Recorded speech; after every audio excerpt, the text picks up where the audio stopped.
Hi, chat. Hello. Hello. I didn't realize that song was perfectly timed. Hello, chat. Hi. Waving. I'm waving my little paws in the air. I'm doing a little flip.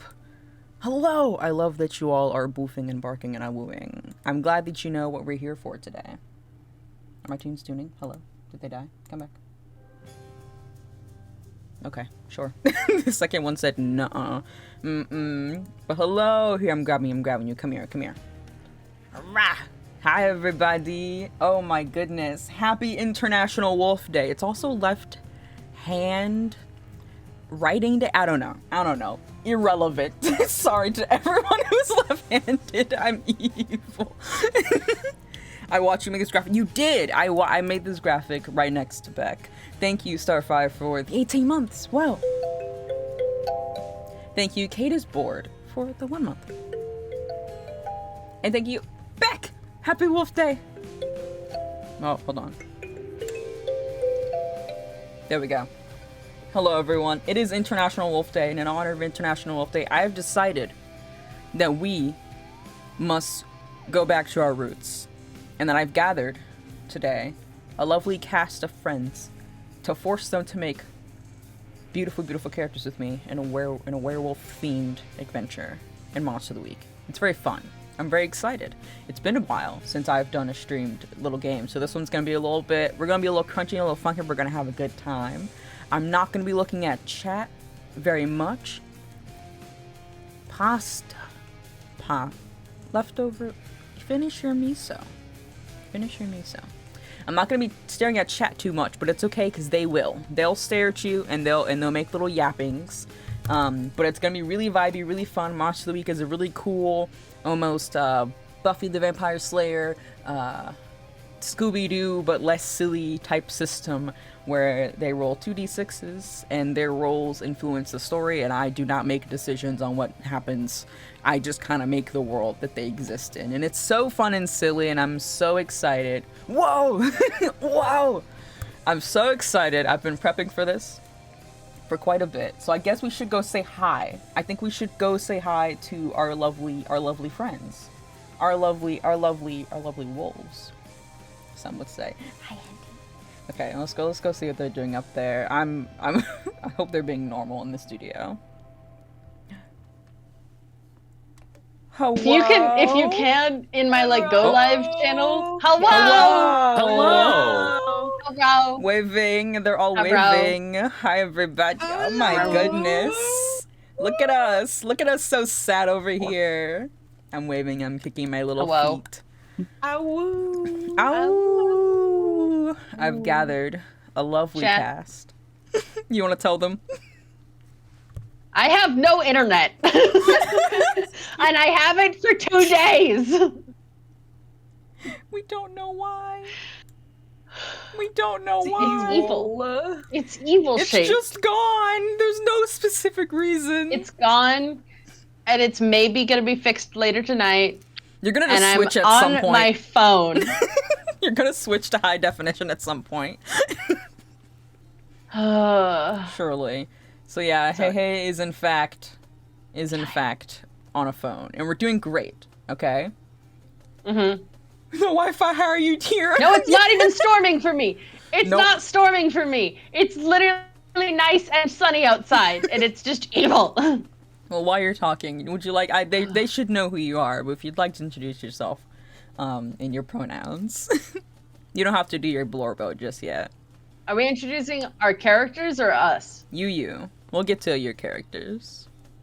OMG. Introduce you. Hey. Tell them. Okay, it's me. I get to start. Hi, I'm Hey. I use they, any pronouns. Bark. Mama, you're next, because you're next in the little order of man. It's me. Hi, I am Mambu, or Strawberry, or Strawberripine, or the various other names I go by on the internet. I use she, they pronouns. Yippee. Yay! Sherbert. Hello, I'm Sherbert. But I use they, them pronouns. Whoa. This is me who needed to do a little sound check. Don't worry about that. Anyway, and then there's And then there's last but certainly not least. Go for it, Sen. Hello, my name is Sentreats. Ken, why are you in the darkness? Well, you know what? It's very dark in here because I don't know, proper lighting. But I go by he, they, you know, just here to do business with everyone. That's all. Don't ask why he sends in a suit. Why are you looking at the heavens as if they're going to open up and make light for you? They won't. They won't. Are they going to? Where's he going? They might. Oh. Who are we to say? Oh, they haven't said hell no. They haven't said fuck no. They said absolutely Unfortunately not. You know what?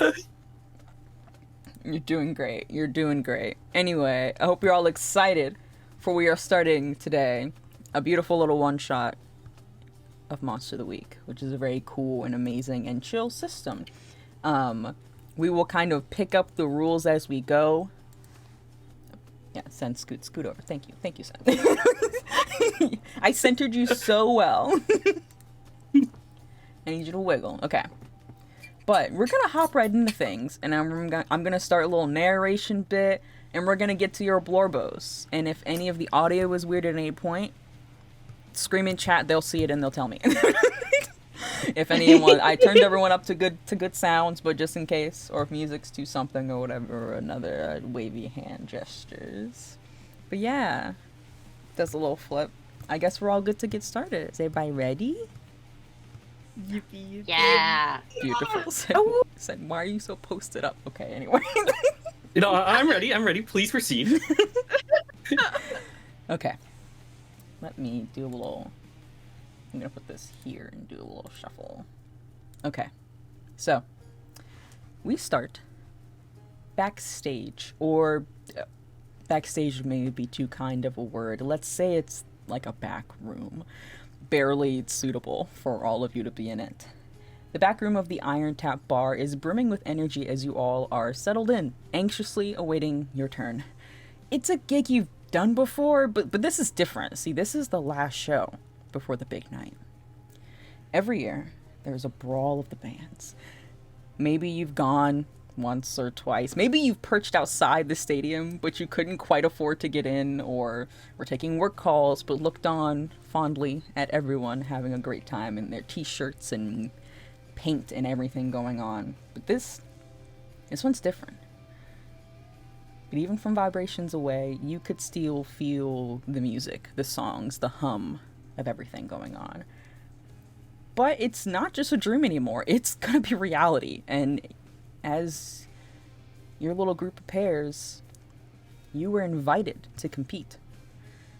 An effort to bring in more rookie talent, as they call it. See, you're all used to playing in like a basement or a garage and hoping that your neighbors don't file like another complaint, but even in a lousy bar when it's midnight and the crowd really couldn't care less. But opportunity has struck, and soon that would all change, though you don't really know if that's for better or worse. That's not until tomorrow night, though. For right now, we find ourselves at the aforementioned bar. You wait your turn to go up and play your song for the drunken locals. One last practice go before the big show. So, as we are all idly perched in this room, it's a little cramped. There's maybe 2 chairs and barely enough room for all of you to exist calmly. We'll go down the line. Tell us your name. Tell us your pronouns. What are you doing and what are you thinking as you go up for a gig you've done a couple times before, but there's a certain new energy in the air. Victor, would you like to start? Yeah. Victor is the bassist. He's probably sitting with his instrument, working on, getting it just exactly in tune, maybe strumming a little bit of the notes to some of their songs, and is very calm. He's pretty chill. He's not super nervous. He's not really an anxious person. So he's just kind of getting ready, making sure he has everything tuned up and ready to go. And his pronouns are he, they. I forgot those. Me as I. Oh, a button work. Put the image on the screen. Put the image on the screen. Oh no. Get it up there. Hold on. My button didn't work, but I did it with my little hands. Anyway. I'm so proud of you. Thank you. And let's go down the line. Lyra, what are you up to? So Lyra, I assume, is kind of like sitting like, because like are instruments like already on the stage? Do you think, or do you think Yours that... would probably be for sure. Yeah, I was gonna say mine are probably out there already. Then yeah, I'd say she's probably like just twirling her drumsticks in her hands, like to get her hands like all warmed up and everything. She's twirling them over and over again, and just like kind of muttering under her breath. She's going, 1, 2, 3, 4, 1, 2, 3, 4, 1, 2, 3, 4, and then she's like just keeps going like up. And then that's it. My girly pop. Hey, what are you up to, Cassidy? Okay. Cass is. You said there's 2 chairs in the room. They're real bad. They're like the foldable lawn chair type things going on. Yeah. She's sitting in one of them. She's holding probably the microphone that they gave her, and like legs bouncing, hands bouncing, like the most like bottled up energy. Like yeah, we're gonna do this. We're gonna do so good, and like just like muttering to herself, like you're gonna do so good. They're gonna play so They got the lights. They got a light. The lights are gonna be on. Yeah. That's what she's hyping herself up. I feel like there are the polar opposites in these two. Who look, I don't know, very similar. Yeah. Well, Just a little bit. I made a little bit of an error in my little overlay. Don't mind me. I'm gonna fix that. Hey, Sen, Oh? what are you up to? Oh, sorry, Sebastian. Wow. It's going absolutely wonderful. On the outside, Sebastian is nice and calm and relaxed. On the inside, absolutely panicking and wondering if this is going to be the right play he's going to go for. So he's making sure that everything's tuned up, he's stretched, ready to go, and all that type of jam. I think. Yeah. Yeah. Here, if you wouldn't mind, if there's any chatter between yourselves, to do so while I do a little fix.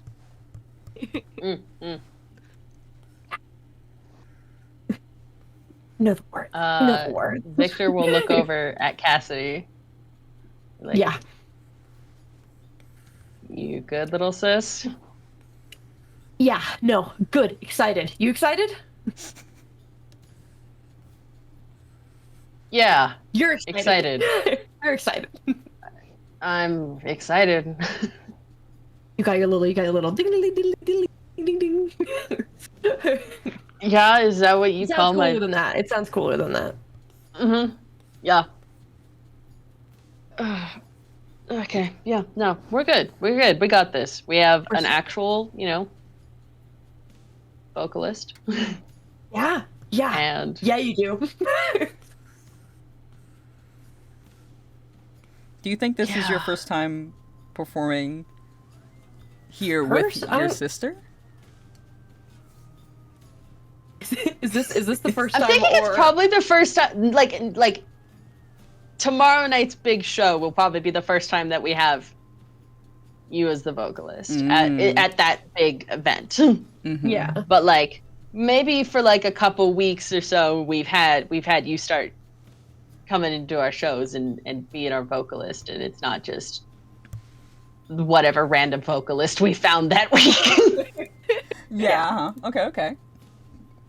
For sure. Okay. I'm so not scuffed at all. Who would do such a Not thing? scuffed whatsoever. Who would not I?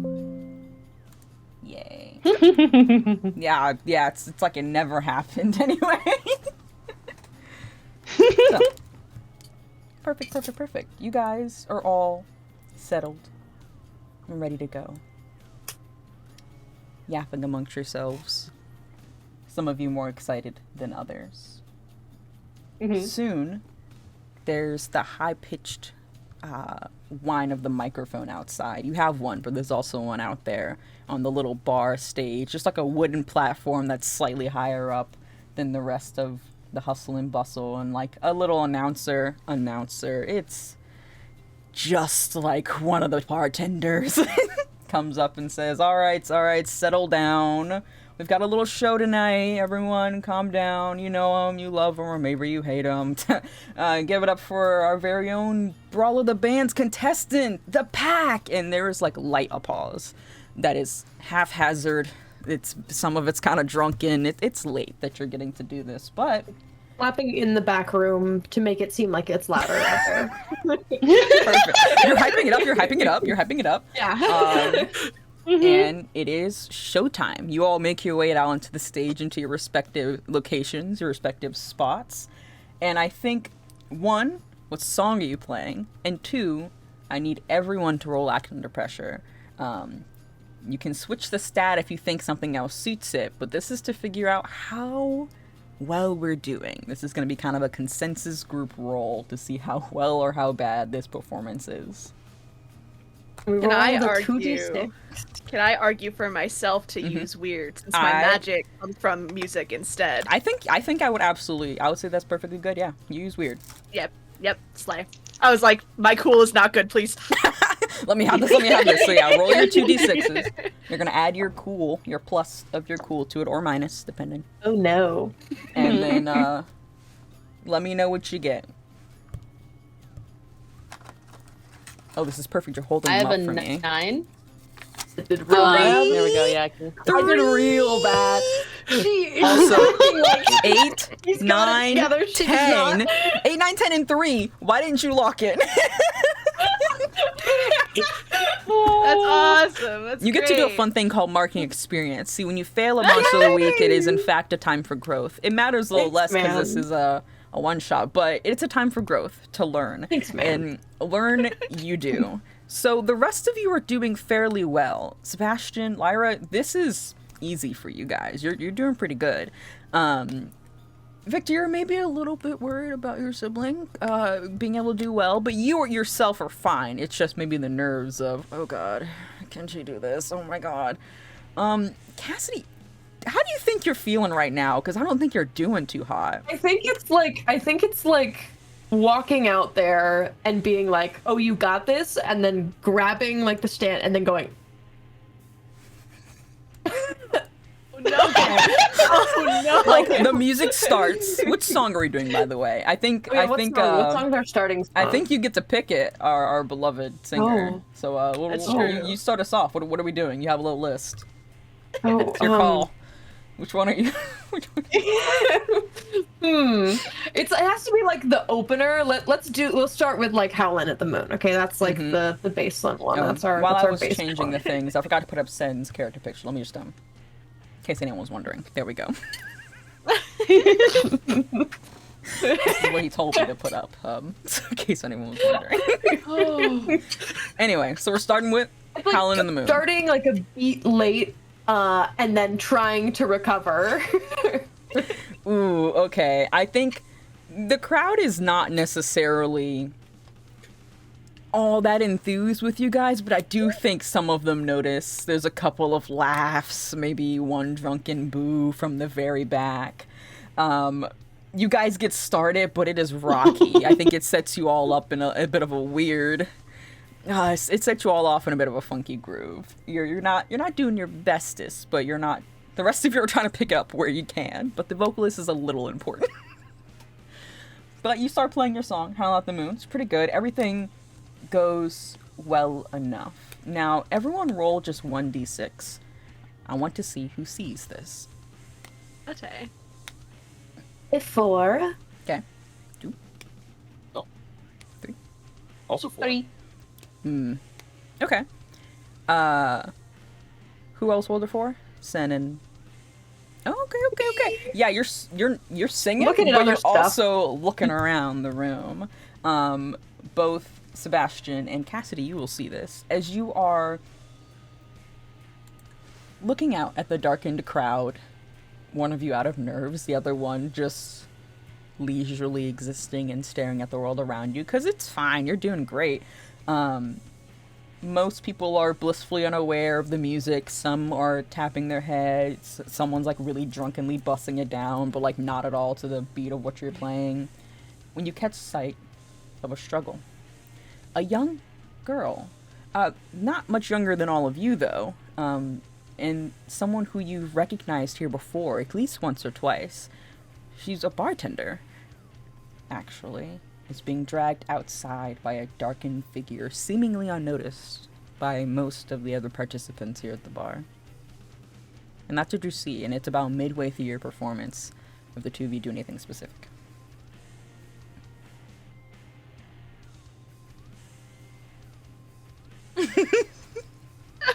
We got to do something about that. I don't like think we that. can- Yeah, like Yeah, can we can come stop the to music. We can do a pause. when we come between like songs, Mm-hmm. can I try and be like, yeah, and thanks for having us. You know, shout out to the bartenders. How are all the bartenders doing tonight? Someone else, please notice. How are all the bartenders? Any bartenders in this team? If you're bartenders, everyone just kind of looks a bit confused. Are you just trying to get them all I'm trying to see if anyone can like clock that someone's not there. Okay. I think That, it's like, been a would short know enough that she's time. supposed to The be one of there. the bartenders who maybe announced you on, it's like just a guy in his little bartending outfit. Maybe he seems to be looking around a little bit confused, but then is like looking directly next to him where there's like a little hole where there should be a person, and is like, huh. But Would the rest of the band realize by this point? Yes, I think you could see that these guys are trying to point out something weird. The other bartender seems a little confused, but maybe just thinks, I don't know, maybe at the bathroom or something. It hasn't been long enough to quite warrant uproar or anything. But I would say you could have a little pause where you say, thanks for coming out, or maybe we're going to do like a quick little drink break or something. And I think I have a thought yeah.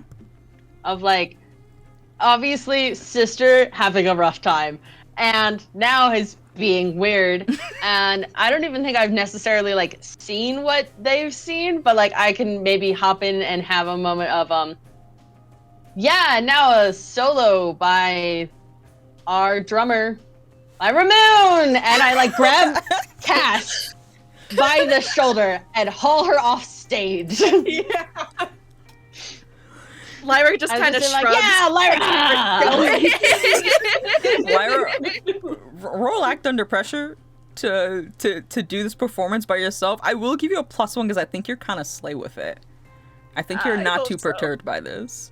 You can use like other things if you think of an idea. Let's see. If you want to add a little flair or spice to this, you can add a little spice. A little Let's spooky see. magical. Let's see what I can do. Yeah. Because, haha. Just describe it don't to know me. if I'm gonna roll great. Yeah, describe the vibe. What are you thinking as you're doing this drum solo? Not great because Oh. she rolled a 3. Oh, So- yeah, I'm sorry to say I don't think anything would help you. I think you Yeah. are... well, what are you doing, Sebastian? You see the siblings get off stage, and Lyra is just about to do a drum solo, so just before she starts, are you following them, or are you staying on stage? I think I'm gonna follow. You know, Okay. I don't want to, take the spotlight away from you or anything like that. I believe in you. I have good faith We in just you. freaking bail and leave Lyra on stage. Lyra's just like, You said a solo, We're great okay? at this. We gotta keep our promises to the audience. Oh. there's a reason Oh. she built a band and isn't just a solo performer. She doesn't You know, do that. Lyra, for having brought this band together, you feel awfully abandoned in this moment as your other 3 musicians just kind of tiptoe, scoot, or get pulled away. You start trying to do this drum solo that you were unprepared for. You're ready to go into your next song. We're not doing that. The song started weird before. You're so thrown off kilter.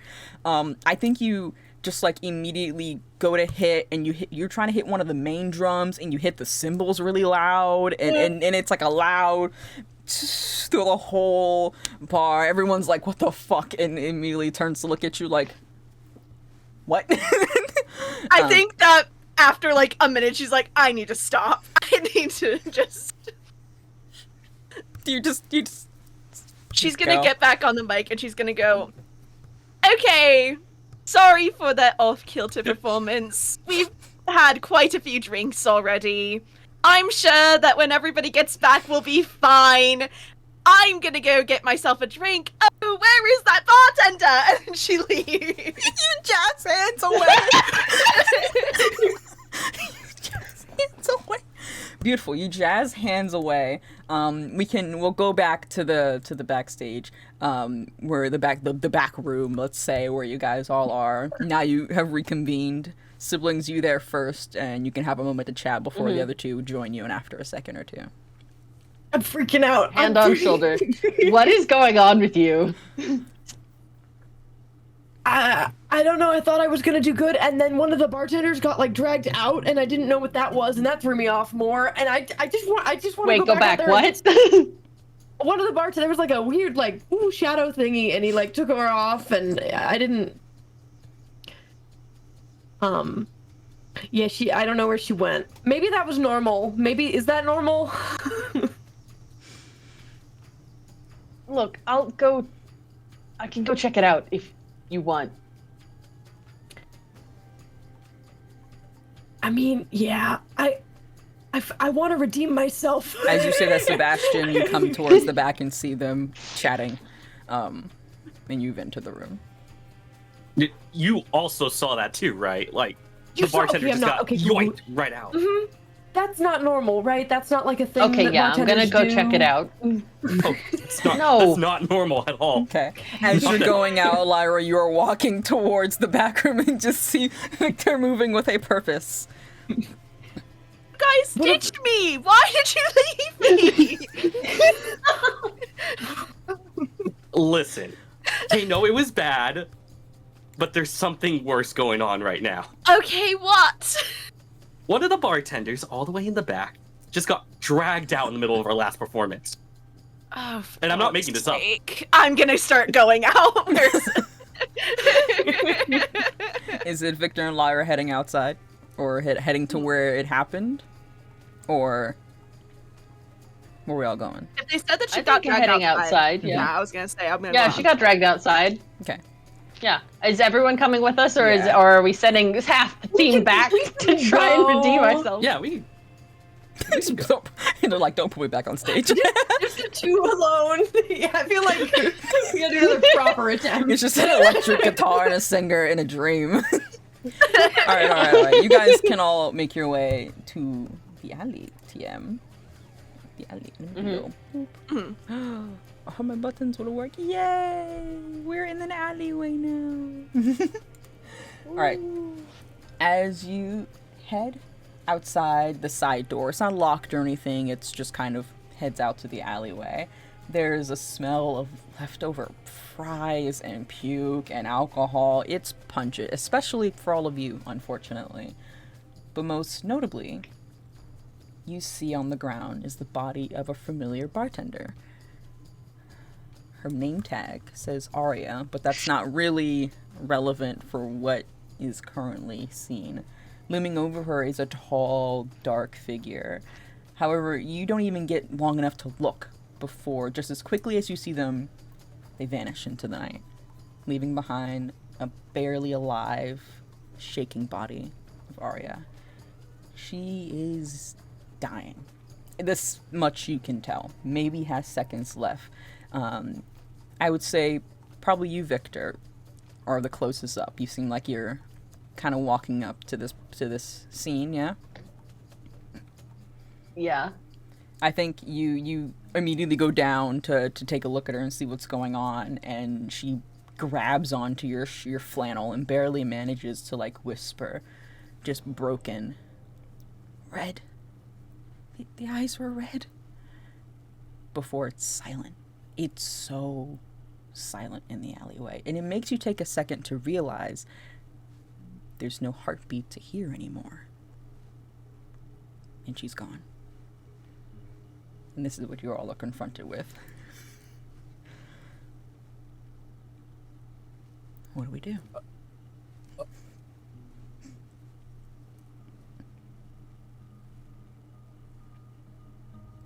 Fuck the performance. Yeah. Where the hell did that thing go? Where did it go? Did I see where it went?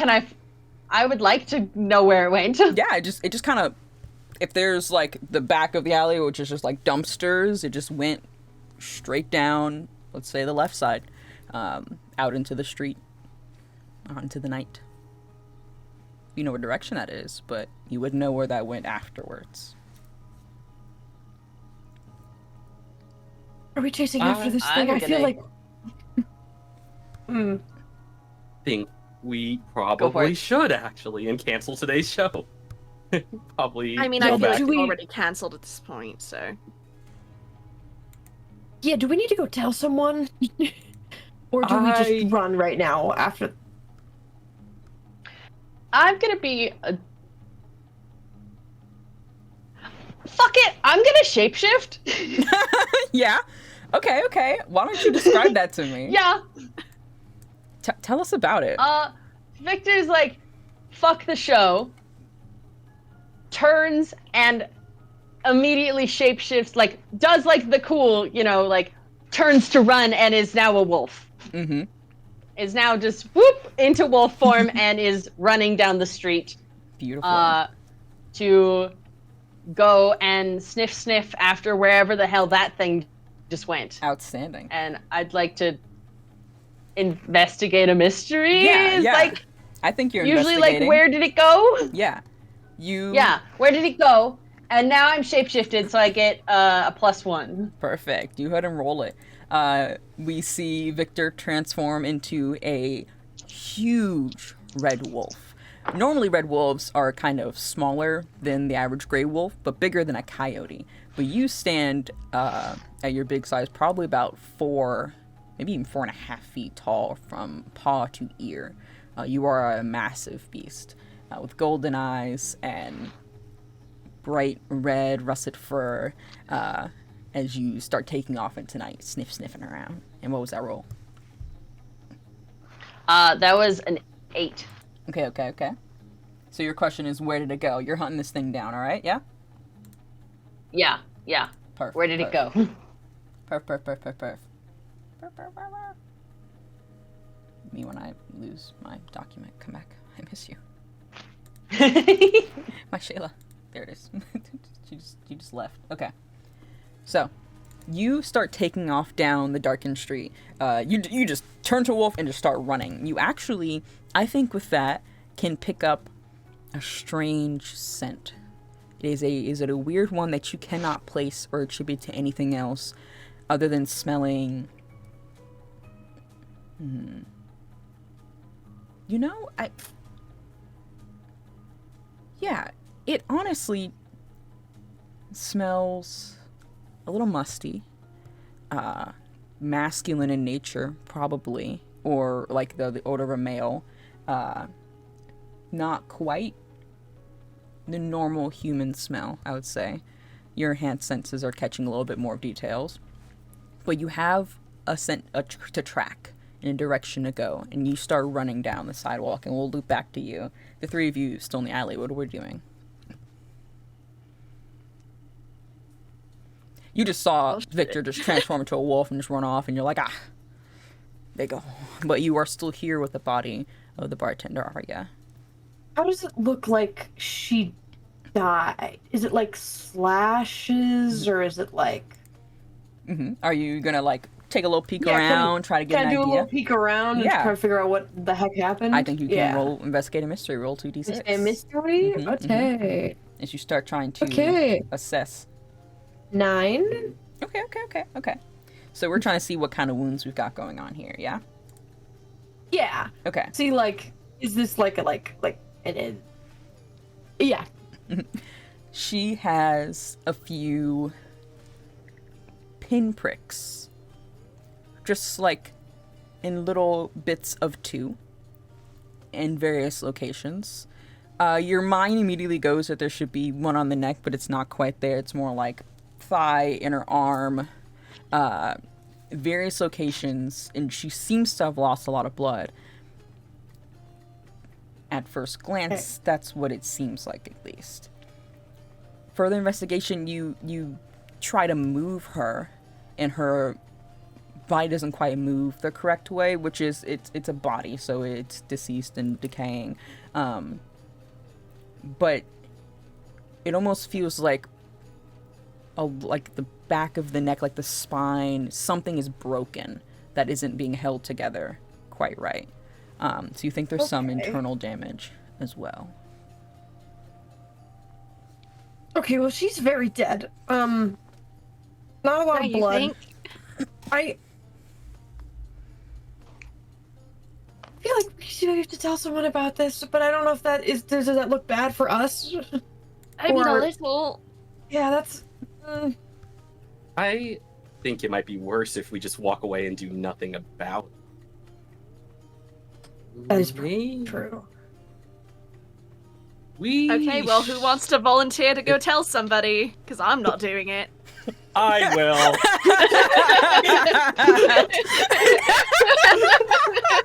And that's how he leaves. He's fucking gone, man. Fucking rip that See, guy. there he goes. Problem solved. Perfect. Sounds great. Everything's all right coming up us. And now I leave the premises because I'm not getting involved in it. We're gonna go. Are you following after Victor's direction, or are you just going maybe back to your garage or something and waiting for his return? You know what what? are you thinking? It's wolf time. It's AWWOOOOO probably time. is it AWWOOOOO time? I think that's how we Time. decriminate All right. ourselves. Lyra, hit us with a description as you AWWOOOOO. Lyra, when she turns into a wolf, she kind of like shakes her head, and she already has vaguely wolf-shaped hair. So when she like kind of shakes it, it immediately is her turning and becoming a wolf that looks pretty similar to how she already looks. White hair, big old blue eyes, always with her little tongue out. She seems a lot more like a nice dog. If you were to come up to her, she looks like a wolf, but she's like, oh, this looks like a friendly little dog. I could come up and pet this thing. It wouldn't hurt me none. Just a guy. Because she always just has her little tongue out. She's so excited. But yeah, she just immediately takes off. Perfect. And Cassidy. Yeah. I'm gonna do a similar thing where she kind of, like, shakes her hair and kind of, flicks out her arms, and she also transforms into, a kind of big, floofy wolf. Like a little bit of like reddish orange color, like big little poofy cheeks. Looks very like, oh, I want to pet that dog. But Real fluff. Real Yeah. round in the cheek department. very, very, very poofy, very red, similar eyes to Victor's. And I will also go run and follow off and like, yeah. Beautiful. 3 out of 4 have dogging it up. We love to see it. Vocab dog. Okay. So, you guys go taking off into the night. Did you draw all of our dogs? I did draw all of your dogs. Seeing them, That brings me joy. That brings me such joy. I did draw all of your dogs. Here, I'll put your other dog in there. You can have your dogs. Send you get your dog when you come back from the nether realm. Send come back. Did he leave? I he's love back there. them. Were you just standing over there? Okay. Beautiful. Perfect. Great. Send us on a quest. This is fine. Okay, you're back from war. So, the 3 of you go bounding off, Victor taking the lead, the 2 of you easily picking up on his scent behind. Let's real quick remedy what's going on with you, Sebastian, as you turn to go back into the bar, stealing yourself, writing your little suit and going, okay, let's fucking do this. And as you are going back in, you are actually met immediately by someone on the other side of the door. You can see a woman there. She is tall with tan skin and long black hair, and half of it is dyed blue. She has these piercing green eyes that feel almost a little unnatural. And she is like turned away from the door and opening it, runs into you and is like, what the fuck? Immediately clocks the body on the ground and looks at you, and then looks at it, and then looks at you, and goes, "What the fuck?"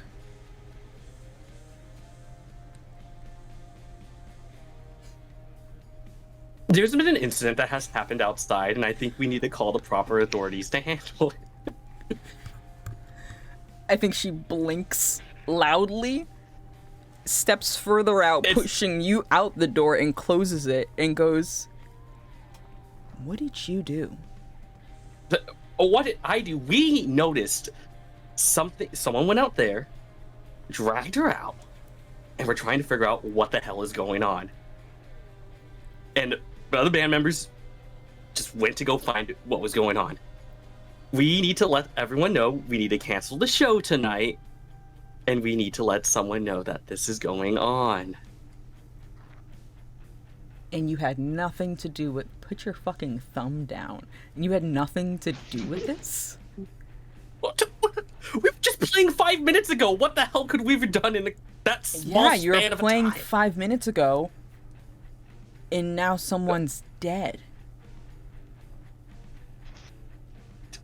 That's why we stopped playing. She blinks even louder, and I think you can see, like, her energy shift as she kind of rounds up on you, getting closer, and is like, "I swear if this was you, I will..." And then before she can finish her sentence, the door opens again, and another figure steps out. He's a little bit shorter and has, like, short, messy brown hair, wearing a little bit of a flannel going on, and he's like, "Violet? Oh, God. Yeah, we gotta go. Yeah, we should go. We should go. Did you do that? We should go." And it is immediately getting her attention, and Violet sighs and goes, like, she's gotten you by your lapels, so to speak. Probably literally. And is like, "I swear, if this was you, all bets are off." And as she stares at you, her eyes flash red, before she drops the front of your suit and turns to go back inside with the young man, shutting the door and leaving you out there. You have no idea who that was. Interesting. Huh. Can I follow them? Absolutely. Yeah. Absolutely. Okay, we'll send you on your quest to follow them. Now let's go back to our trio on the run. Alright, you are gunning it after this figure. You have not quite caught up with it, Victor, but you are following the scent. The longer you follow it, the more it starts to meld in with everything else. The less it is tangible and easier to follow. Almost not like the scent is... Not like the trail is going cold, not like you're losing it. More like something about it is just not quite sticking to the ground. Whatever this is, it's really evasive. Whatever this is, it's not natural. Because it's sure keeping you on the run. Okay, are you doing anything specific? Are we just kind of running, waiting to catch it? You can hear far off in the back behind you the familiar paw pads of your other two members of your little pack gaining on you, keeping tabs and keeping pace pretty well. I think I'm just trying to chase this thing down. And I'm thrown off that it's keeping me, like it's faster than me. Mm-hmm. Things aren't supposed to be faster than me. You're like, "Bro, I'm feeling a little threatened here in the studio today." Not gonna lie. Mm-hmm. Okay. So yeah, I think I'm trying to run it down, and now I know that at least part of my pack is behind me, so I'm like confident in like, okay, we're gonna keep going. We're locked in. All right, go ahead and roll Act Under Pressure for me during this situation. To try to keep tabs on it, to try to keep pace, to keep yourself focused, but also a little bit out of sight, out of mind, even though it's middle of the night. There's a few wandering stragglers around. It's a bit of a situation you're in. Act Under Pressure is cool, right? It is your cool stuff. Then that's a 10. Oh, you're doing great. Oh, you're doing amazing.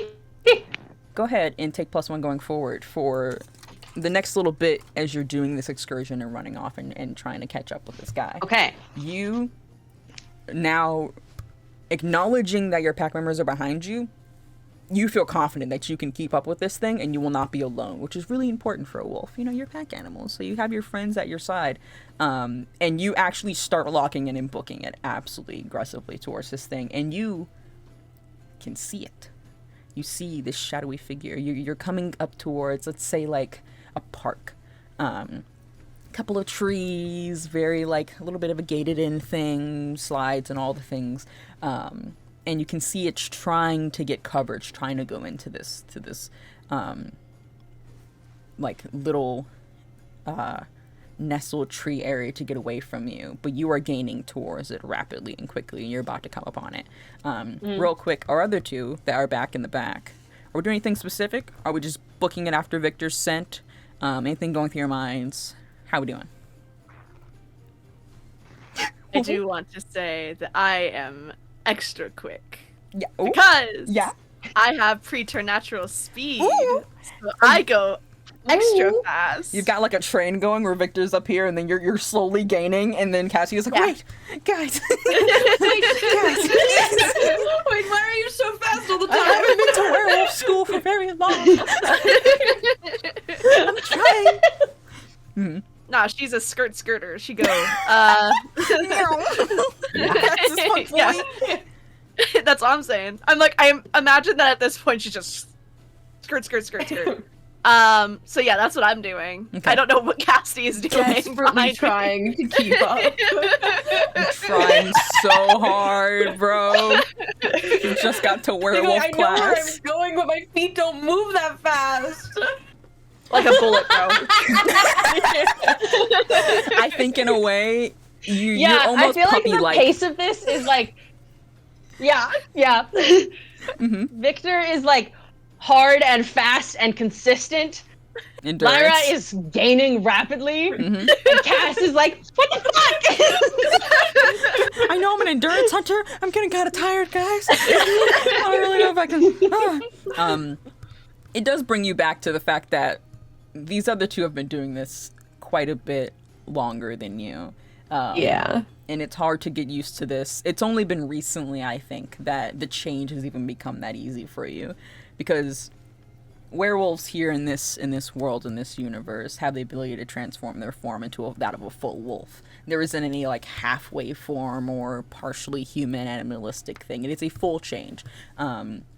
Your abilities get stronger as the moon phases go through. So as you get towards the full moon every month, you're stronger during that time, and the further away you are from its light, you are weaker.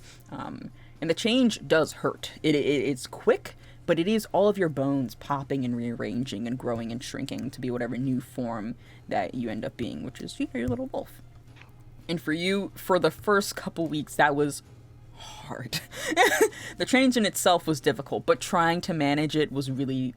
You were welcoming to it. You were welcome to the change, but it was still really difficult for you. And it's just a reminder that you are trying so hard to keep up with your brother. As you seem Trying to run always... on 2 legs when I have 4. Yeah, your It's paws not- are it's so not big and fully you are clicked puppy. yet. Yeah. All right. But as you guys can gain up, we'll go back over to Victor. So, you are coming up on this figure, and I think you've got it cornered, where this almost like hunched up figure, maybe like a dark cloak covering it, like a trench coat or something or another, with like a hood up, is now bracketed by like a tall fence and a tree, and you've done a great job to kind of contain them against this, and it's just you and the wall. Nowhere to go. And it's crouched away from you, trying not to look at you, but you can hear, now that there's no longer the beating of your own heart and the running of your paws hitting the ground, an almost low rumbling growl coming from it as it stands in front of you. Your pack members are soon to approach you, specifically Lyra, but are you doing anything in this moment as you are confronted? I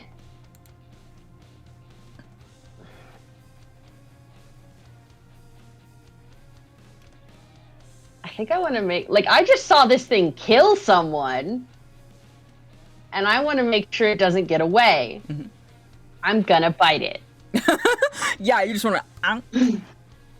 You want to. I just want to, like, yeah, I want to try and bite, like, grab it, like, do like a police dog, like, arm grab. You are going to be mine now. Okay. You're doing a little grab.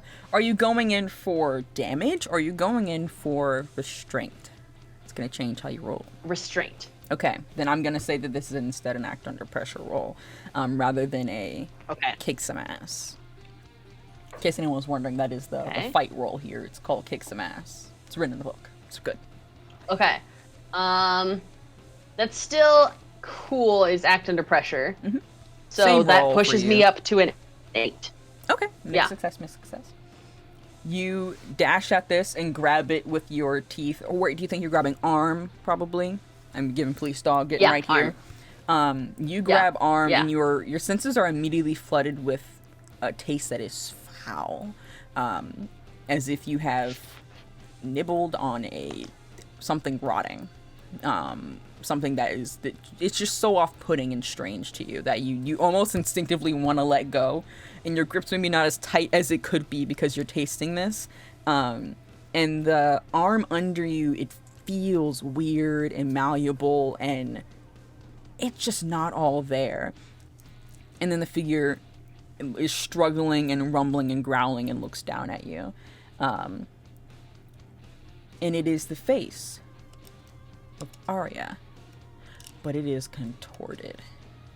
It is deeply, deeply contorted. It almost looks like what you would see in a fiction novel when they describe a werewolf or an animalistic beast of some kind, where the jaw's trying to extend and the teeth don't quite fit and they're too big, and the eyes are kind of slimming and changing into that fully golden way that they look, except these are bright red as they look at you, and it's only the face that you can see, but it looks so terribly wrong that almost catches you off guard. I think gives you pause from being able to do something else right away, but you do have it. And I think in this time, Lyra, you're the first to catch up, and you're a little bit ways away, but you can see Victor has a hold on something, and as you get closer, you can see the same thing. Spooky guy. A spooky guy. It's a spooky guy, indeed. It's a freaky spooky guy. Act under pressure again to see if I actually, like, hold on, or if I actually, like, freak out and let go. Oh yeah, go for it, absolutely. Because I feel like at this moment, it is up in the air on if Victor is like, what the fuck? Absolutely. I do want to ask. Victor is like, what the fuck? Because I just rolled double ones. Oh no! Oh, mark experience. The experience that this is terrible. I'm gonna say, unfortunately, it kind of rears back and no longer just lets you hold it and gets a good swipe on you for one harm. It's a bit of a superficial hit, but it does have not quite fully claws. They're almost like long human nails that are a little bit stronger than they should be, where they're still kind of dull, so it rakes into you a bit. And you're already ringing back because you're scared, but now you're ringing back with a bit of a whine as you get hurt. Lyra, what were you saying? I was gonna ask, because I'm technically monstrous and spooky. And I know I'm shapeshifted right now. Would I still be able to cast a spell or no? I think you can. Okay. Woof it. Okay. I had imagery in my brain. I just wanted to make sure. You can do it. Hit me. Then yeah, I think upon seeing Victor get hit, immediately Lyra is in fight mode and just like kind of skids to a stop and does a little howl and does a hex on it to do harm. Ooh, hell yeah. Can you read us a little bit more about your hex? Tell the people. Yes, so it says when you cast a spell with use magic, as well as the normal effects, you may pick from the following. The target immediately suffers harm, so 2 harm, magic, ignore armor. Perfect. Is what I'm gonna pick for that. But yeah. Alright. But yeah, I'll roll the roll the standard use magic roll and we'll add in and see what else you get. But we already got 2 harm. Alright, it's gonna be an 11. Okay, that's pretty fucking good. Yeah. You get to choose an effect, so you do get the extra magic effect on top Oh, of the that's 2 harm. Would you like me to right. read them to you? Do you have them? Wow. I have them. I'm Beautiful, looking at them. beautiful. You Let's pick, see. you pick your poison. Cassidy, as this is happening, as this hex is going off, that is when you have caught up to the group. You can see the magic that you've seen maybe once or twice come from Lyra, offensively anyway, for sure. And you can see your brother whine and recoil and shrink away. That's not okay. And this strange figure. And this is the scene you're coming into. As Lyra, you finish up. I think I'm gonna trap it. It's trapped. All right. So you do 2 damage instantly, and I think. What do you think your magic looks like? Is it a color? Is it a smell? I think it's more just sound, and then a little bit of blue. I think that I think her eyes like get like more lit up.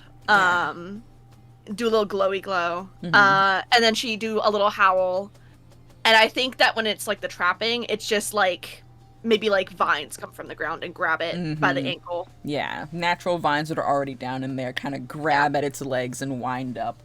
With an 11, this goes perfectly well for you, and you also do the hexing damage, and it almost thinks like the vibrations of the sound hits it, and it shrinks up and immediately is wounded by this. It doesn't seem all that strong, at least not to what you're doing. And Cassidy, you rocked up. I just want to try and get in between Victor and the thing. As like, if I see you get hurt at all, and I know that you can take care of yourself, but the instinct is to go in between. Get me in there. And try Absolutely. and like get big, not like. Oh, you're poofing? Yeah, I want to size the thing up and see if I can like freak him out a little. And can I Okay. see that it's the face of the? I think once you get okay. up there, to stand in the middle, I think even you are like, oh. Yeah. Okay.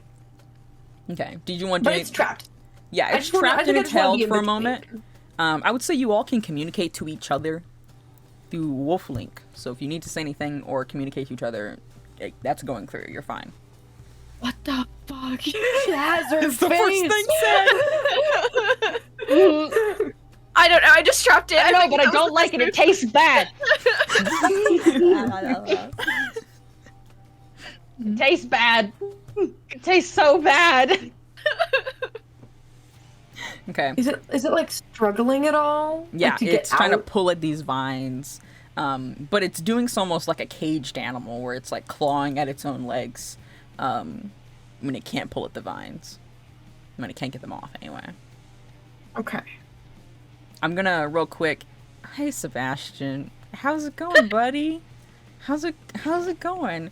Wow, Partway pretty through good. this, you do. Well, we're gonna feed out what you're doing for a bit, and then you do hear the howl of your compatriots, which does sound kind of like the battle howl. You know this to be true of oh shit's going not well. Okay, all right. But for the moment, you are following after these 2 figures who walked off from you after saying some unsettling weird shit. Are you trying to be sneaky about it? Or are you just trying to like see where they go in general? Maybe see what car they get into? What do you think the vibe is? Kind of see where they're going. Kind of see what type of car they're gonna go Okay. into. Because that was a little off. Yeah, yeah. It was a little odd and unusual. You can do a little, like subtle, lean against the wall, look out the window, walk out the door, and you can actually see the 2 of them immediately. You have to be really hidden because they seem so on edge as they're looking around, but they manage not to see you as you can see them get into a car, and you can get the license plate in your head, right, sticky note, you're ready to go. And you do see them about to drive off. Do you let them go? Do you stop them? Or do you just take note of the license plate for now? I'll take note of it for now. Because I heard the howl, correct? You did hear the howl out for friends. So you know that something is happening. Well, it's time to, write that down. And let's do a 180 and get into the action. All right, and you take off? Do you take off after him? Oh, yes, of course, yes. Okay. Now, are you doing it in your most optimal form? No, I should probably pick it up just a tad bit. So I think I'm also going to transform as well. Well, hit us with it. So Sebastian steps outside, looks at the body for a split second, and says, "It's go time." And decides, gets on all fours. Gets on all fours and transforms into this dark but like scroungy, fuzzy, fantastic firm wolf, and just takes off like a 9 o'clock meeting, but it's 8:45. Yeah, and you know what? I'm sorry, did you keep get the on tie. all fours in person form first? Oh yes, that's part of the Really sequence. fucking funny. Someone That's crazy. saw that right when you got on the all fours part, and then was like, I have had too much tequila, and then turned away right before you turned into a full dog about it, and then you're gone, and they're like, I have so much tequila. You keep your little tie. That's the one bit of you that you can't risk losing your tie. Oh, definitely. And you take off running towards your friends, and also you'll catch up in just a bit as we go back over to you guys. Hey guys, how's it going over here? Hey, you've got a little creature struggling. It's pulling at those vines. It's tearing at its own leg. It doesn't look to be doing very well, but it certainly is upsetting. What do we got over here, trio? What are we thinking? I'm gonna turn back into a dude. Okay. I'm gonna say, based on wavy hand gestures, you have clothes. Happy birthday. You're welcome. Yeah, sure. Yeah. Thank you. I appreciate having You clothes. evolved. Like, Yeah. Mhm. I will turn back into a dude, and I want to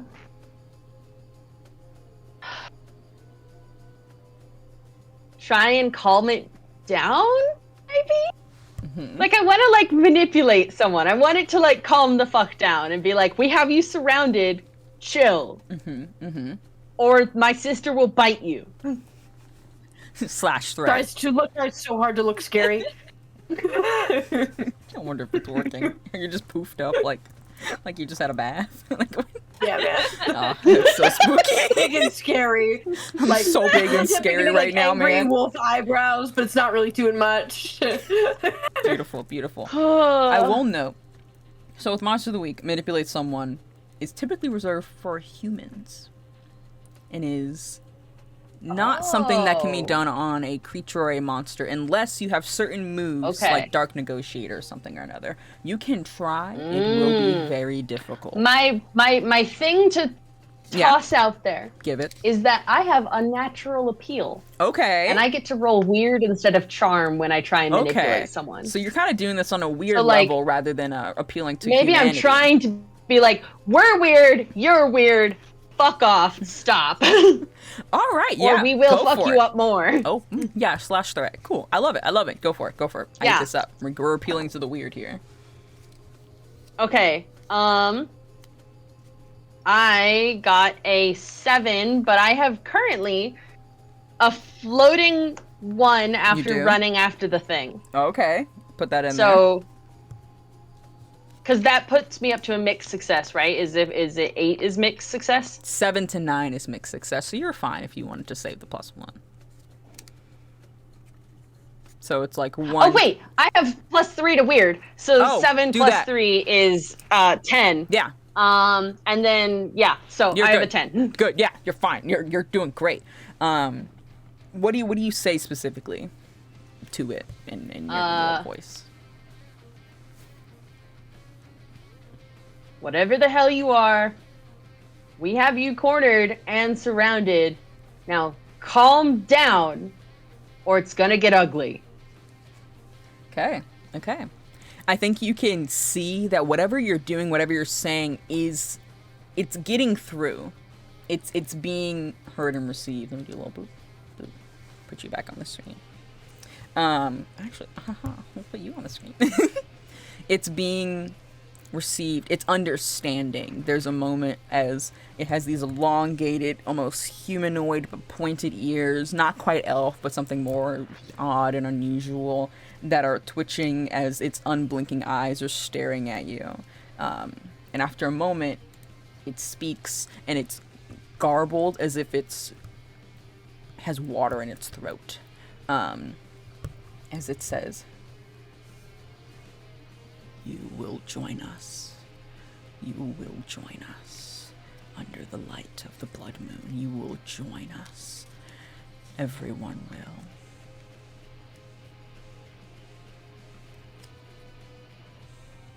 And it coughs and sputters, and a dark, thick liquid comes out. A little bit darker than blood. But it stops struggling. And it stops trying to get away. And it speaks to you. I'm going to say, Sebastian, that's about when you roll up, just as it finishes its sentence, and you see the scene before you. What the hell is going on?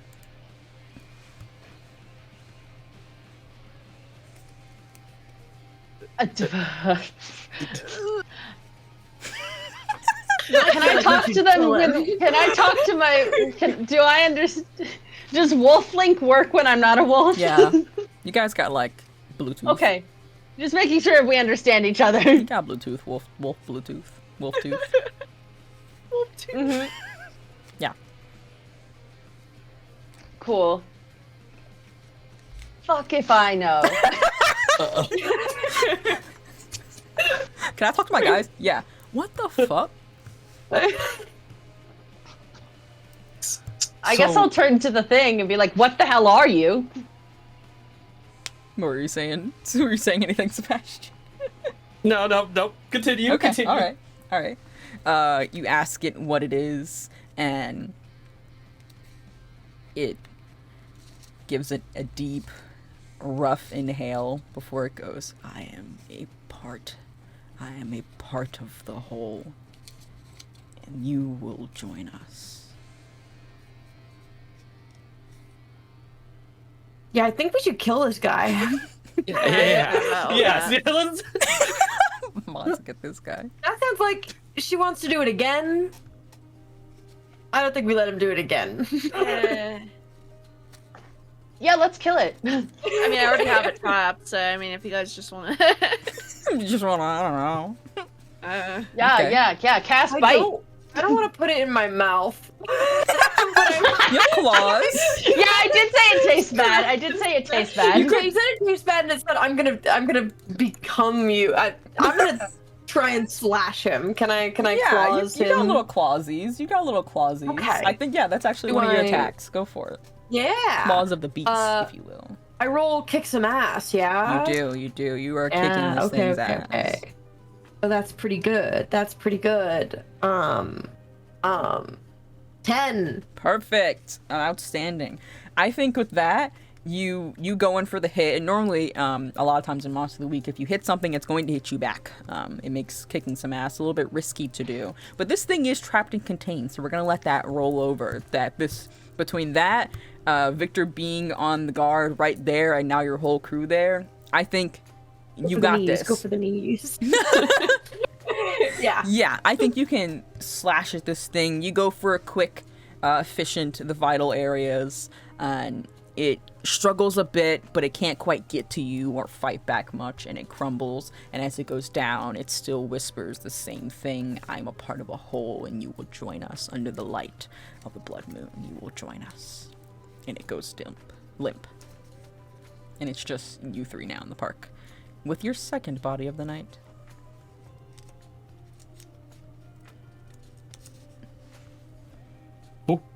Well, this isn't really looking good for us. I already got accused of killing the last person, so... I told you not to go up and talk to them. I don't know why you did that. I just wanted to make sure that we weren't going to get blamed for it, which kind of backfired. But also, at the same time, just let them know that we were going to cancel the shit. I forgot to do that.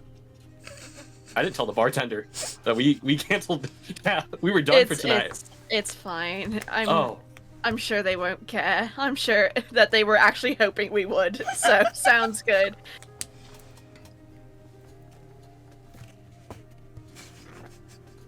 What are we gonna do with it? Do we want to like? Is it like like dripping black goop or like? Yeah, it's like a dark brown red.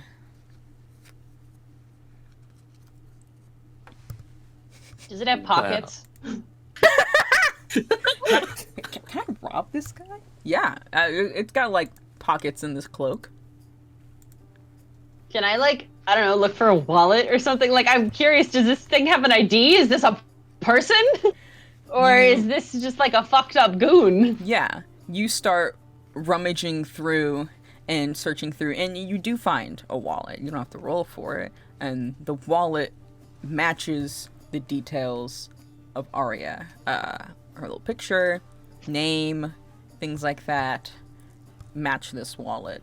Now, thinking back to the body that was searched back at the other place, you don't remember if there was one there. You were, in fact, just looking for wounds at the time. But whatever this is, it had that. Maybe a set of house keys or something. Normal. But nothing other than those.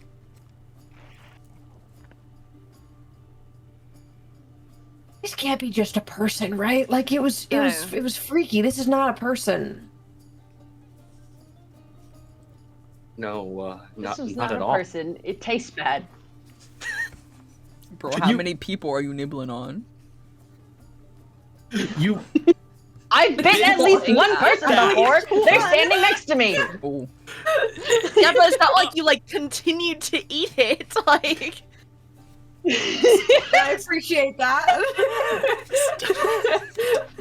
Cassidy, you once again have a bit of flashback. You know, actually, you brought it up, and I think maybe in like a joking manner, but let's loop back to that. What was that night, Victor? Oh. The night your sister joined you. Was probably a full moon night, and I had been avoiding Cass for a while when she came up to where I go to school. Came to come talk to me, and I was struggling with my urge to transform, but trying not to do something that would endanger my sister, telling her to leave, telling her to fuck off, telling her to get lost. Tried to even lose her by like running off, turning into a wolf to try and run off faster after I thought I lost her. Did not lose her. And did not end well, at least in Victor's opinion. Mm-hmm. You said it kind of in Like like we a ended up. joking way now, because maybe it's a little less fresh now that, especially with how she takes it. You know, she's not unhappy, doesn't resent you, at least not outwardly, and for the most part, it worked out okay. But for you, it maybe hasn't quite. And you just think back to, you remember the night you got turned, because you also weren't born this way, I'm pretty sure, yeah? And you remember how painful and agonizing and terrifying that was for you, and arguably it wasn't quite that for Cassidy, but you remember who did it. They're not gone, they're still here, the person you try your best to avoid, the wolf who turned you, despite a part of you, maybe the wolf part of you, that's now this instead of what you were before, that yearns for that connection there, for that knowledge, for that learn, for that parental, maternal role in a way. And I think you get a little contemplative as you are, maybe said it as a little bit of a jest, but now it's like, oh. I'm gonna come up next to you and know that this is something that you are struggling with. And like, when you bring it up and then kind of pensively, I just want to come up and just like nudge. Because I'm still wolf at this point. And just like comfort nudge. Mm-hmm. Yeah. And, I feel like look at you with my big I feel like ol' this is eyes. probably the first time.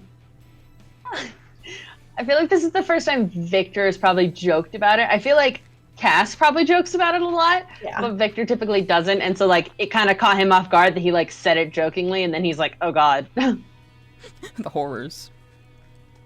But that to bit aside, the four of you are standing over this strange and unusual body, the second one tonight.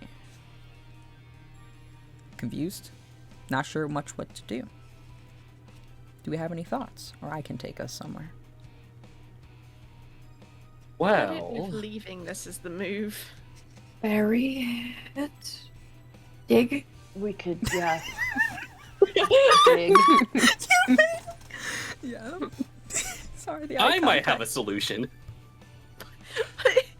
Uh-huh. I have contacts that could hypothetically help us not dispose of the evidence in a very bad way, but just, you know, What so do we you won't mean? get accused. What do you mean, though? Imagine What- all of this with what do these you are paws. mean? You are doing this, you are motioning with your hands I'm doing with this paws. with my paws. I'm gonna transform back. Okay. Do you want to make a call? And I'm gonna make a call. Okay. All right.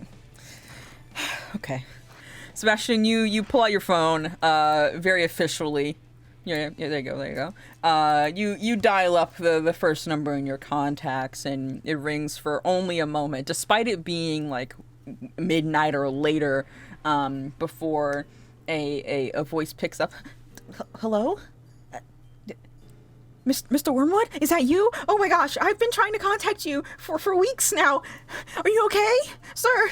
Oh, I'm doing quite wonderful. I've kind of been on a little bit of a vacation for the last couple of years. But don't worry about it. Sir, I do need your assistance. Sir, I've been trying to reach out to you. Good Boy Finances is not doing well. We're really in need of your assistance, and everyone's been asking about you, and I've been trying to hold the fort as much as I can. And you recognize this as your secretary, Devin, who is so stressed, trying to reach out to you every day with text messages and calls and emails, sometimes letters. You think she tried a pigeon once, as you have been avoiding your responsibilities over at Good Boy Finances, your business, your empire, if you will, one that you've inherited. And she blabs it to you, stressed. We can settle a meeting about that later. But I need your help. We need to bring a cleanup crew to this pinned exact address, and we get done in the span about 15 minutes. What? Can you make that happen? I mean, sir, it's the middle of the night. I mean, what kind of cleanup crew? I mean, sir, it's like 1 a.m. Call third shift. Third shift? Third shift. I don't know. I need you to roll manipulate someone. It'll be Let's your charm. Is that 2 or 1? That's 2d6 and then your charm. So whatever plus or minus you have to your charm thing, which I believe for you is a +1. So you roll 2d6s and add 1. 6. Oh, even with the add? Even with the add. Ooh. Ooh, okay, hold on. I'm sorry, I was looking at your character sheet. Ooh.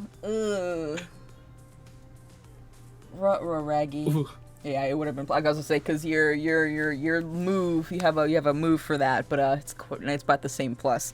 I think Devin pauses for a second and goes, "Sir, with all due respect, you have been missing in action for like a year, maybe more. The company can't hold on much longer. I mean, you've been in charge, just like your father was in charge, just like your father's mother. Like it's the lineage of it all, and you always have these huge expenses, and you haven't even come in to balance checkbooks, and let alone take a look at the properties we're looking at getting this year, because this quarter is going really rough without you. And frankly, I think I'm gonna need some assurances, if I may speak out of line, that you will actually come into work and do your job. Wonderful. Page me in for next week. Wait, when's Tomorrow night. big con? Hold on, I'm gonna put down. Yeah, okay. Tomorrow night, right? Tomorrow night. You guys are hearing all of this? You have no idea what the fuck. Yeah. You can hear through the talking phone. about? You can hear through the phone, so you're hearing both sides of this. Oh, okay. Oh wow, I'm using on speaker. Wow. Okay, that No, changes no, everything. these are werewolves. They can hear. Oh, Oh yeah. I'm not using speakers. They can hear everything. Well, if that's the case, next week. Yes, next week I will come back into work. Mm-hmm. Tuesday. Mm-hmm. 12 o'clock. Just in Page it down for the case, meeting. send me your current address, Mr. Wormwood, sir.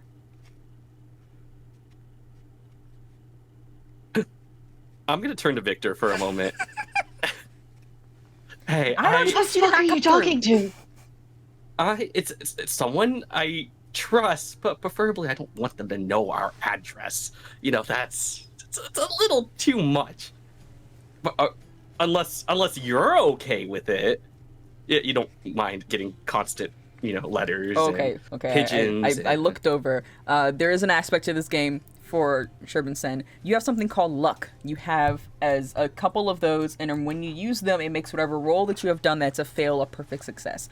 The more you use, the more risky it gets. But since this is a one shot, you can feel your whimsy. Just don't let it go all the way down, ideally. But if at any point you want to use that to like negate a roll, or if you just kind of are fine with the outcome of it currently happening, let that be known. You would mark one of your lucks. The closer you get to the end of your lucks, the more doomed you are as a hunter.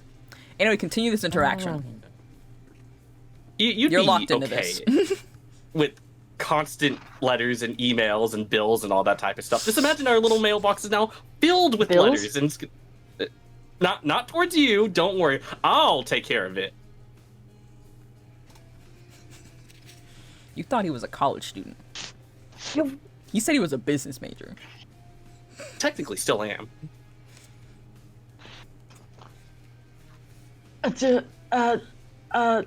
Will they get rid of the thing?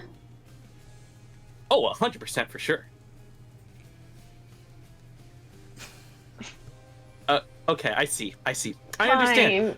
Okay, Oh, fine. Wonderful. We're in business then. All right. Well, here's our address. You can send all of the work down here. I'll get some of it done before I clock in for the next shift. Can you make this happen in 15 minutes? Don't be silly, Mr. Wormwood. I can do it in 10. And Devin hangs up, and you are pretty assured that your contacts over at Good Boy Finances will take care of this. Wonderful. Well, if that's the case, we don't need to worry about this anymore. All is handled. Larry, All is good. You big man. What? Oh, come on. None of you ever asked What about is my... Good Boy Finances? Oh, it's just a business I run in the side ground. This is my main gig right over here. But I thought phone and look up what Good Boy Finances is. Yeah, you can.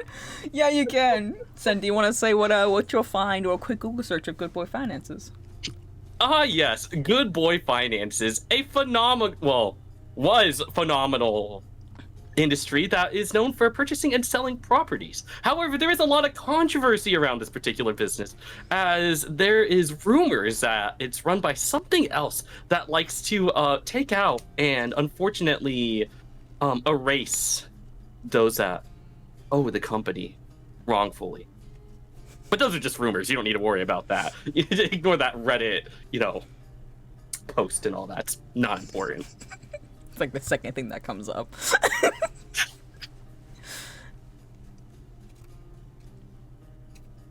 Wonderful. Well, this is handled. This is good. We don't need to worry about it. We can have a whole I want entire to go conversation. home. I want to. concerned, confused, shaken, and you don't know what has been the worst part of tonight, finding out that Sebastian is a part of a conglomerate, or the bodies on the ground now too. You all slowly make your way home, whenever that may be for you all, and try to sleep for the rest of tonight. Try to get through it all. And as far as you know, from inside of your homes, inside of your beds, the night is still. And you have a big performance tomorrow to get ready for. Perhaps the biggest one of your career. And that's where we're going to take a break. Ooh, break time. Whoa. The Yippee. Pookies go to the bathroom and get treats, and it's called an intermission. Ooh. Big Yeah. joy. It came right when I needed it. I can feel it. I can feel it. Okay, so we'll be back. I'm gonna put them on. You're gonna sit on starting soon, guys, and then we'll be back. Okay, everyone, wave goodbye. Okay. That's good because I'm also gonna turn off my camera. Absolutely. Okay. Bye, chat. We'll be back in a bit. Listen to music or we're gone.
Chat, we're back. I'm grabbing you. Oh.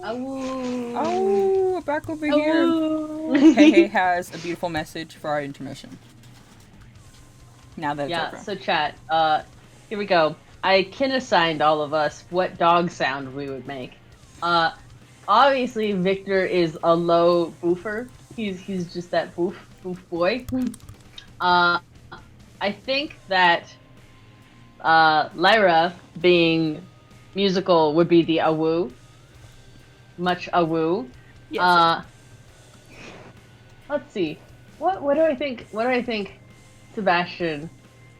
What's like the fanciest dog sound? I see. My personal Maybe opinion like was Bork with an O.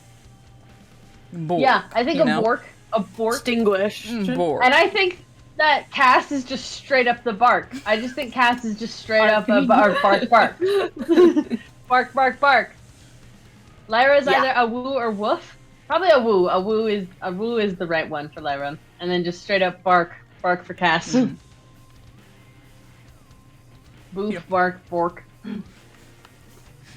That's the power. Anyway, genders. get a sign. Bork. There you go. There are in fact 4 though. You can math. 4? That's 4? That's 4! Your thumb was hidden.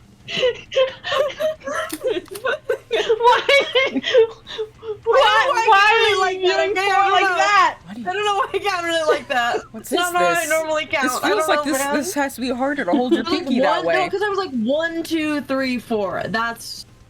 Your pinky, it has to be harder to hold your pinky like that than it is to just. Oh yeah, no. It feels like you could just do, you know, or even this. Oh, Anyway, I don't know, man. Anyway, welcome back Moving to on.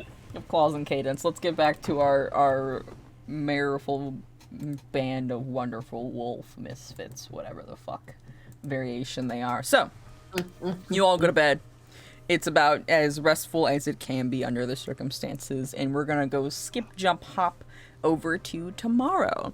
You guys are all gathered back around in your funky little garage over at the place that Victor and Sebastian share.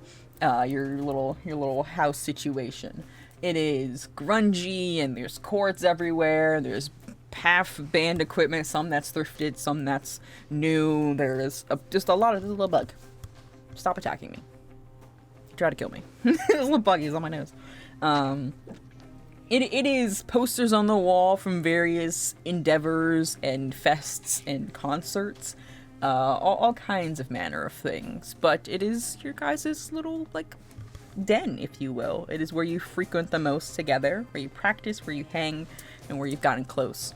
I think maybe even this was a location, Lyra, where you held auditions out of when you were trying to find that last singer, back when it was just you and Victor and Sebastian at first, and you were trying to find that last singer and didn't quite want to get Cassidy in on things at the time, but you just kind of opened up the door and let people come up and try their hearts out to see if they fit your vibe. I think you remember how you went about it, your method of vetting people, if you wanted to explain a little bit. Yeah, it's a matter of... Because when Lyra was first starting the band, I think that, like, when she had, like, her first round of auditions, before, like, she even, like, officially met Victor, it was, like, probably, like, in some, like, back alley somewhere, not even, like, an official place, because she don't got money for that. That's not realistic.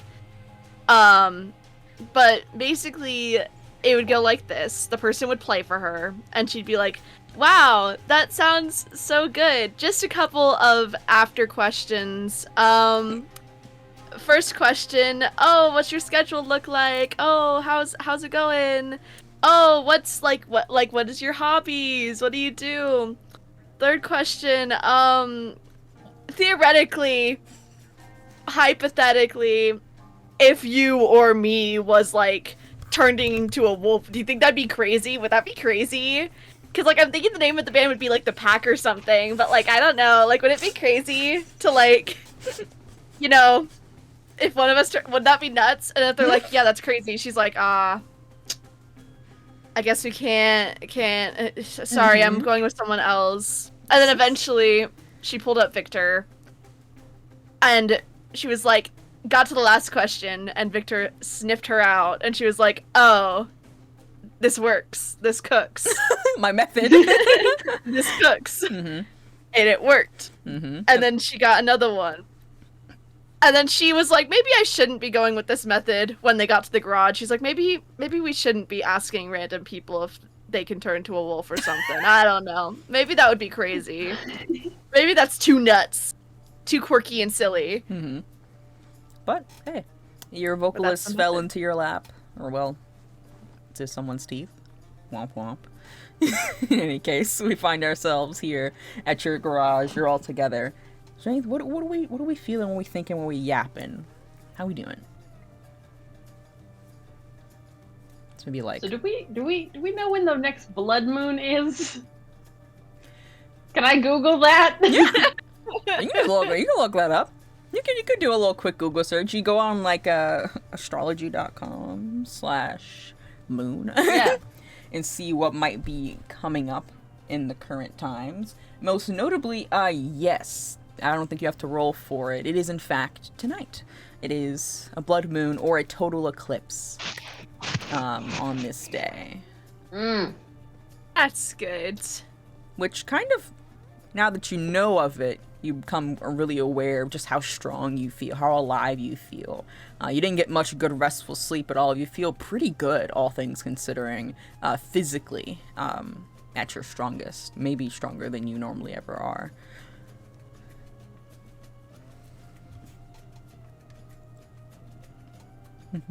Guys, I'm really Okay. sorry about the show yesterday, but like I promise that I'm gonna be better this time. Okay, like I know I've practiced a lot, and I know it didn't show up, but you know there was the weird stuff going on, and I don't know about all that, but I'm gonna be a lot better at the. I don't think we need to worry about the show tomorrow.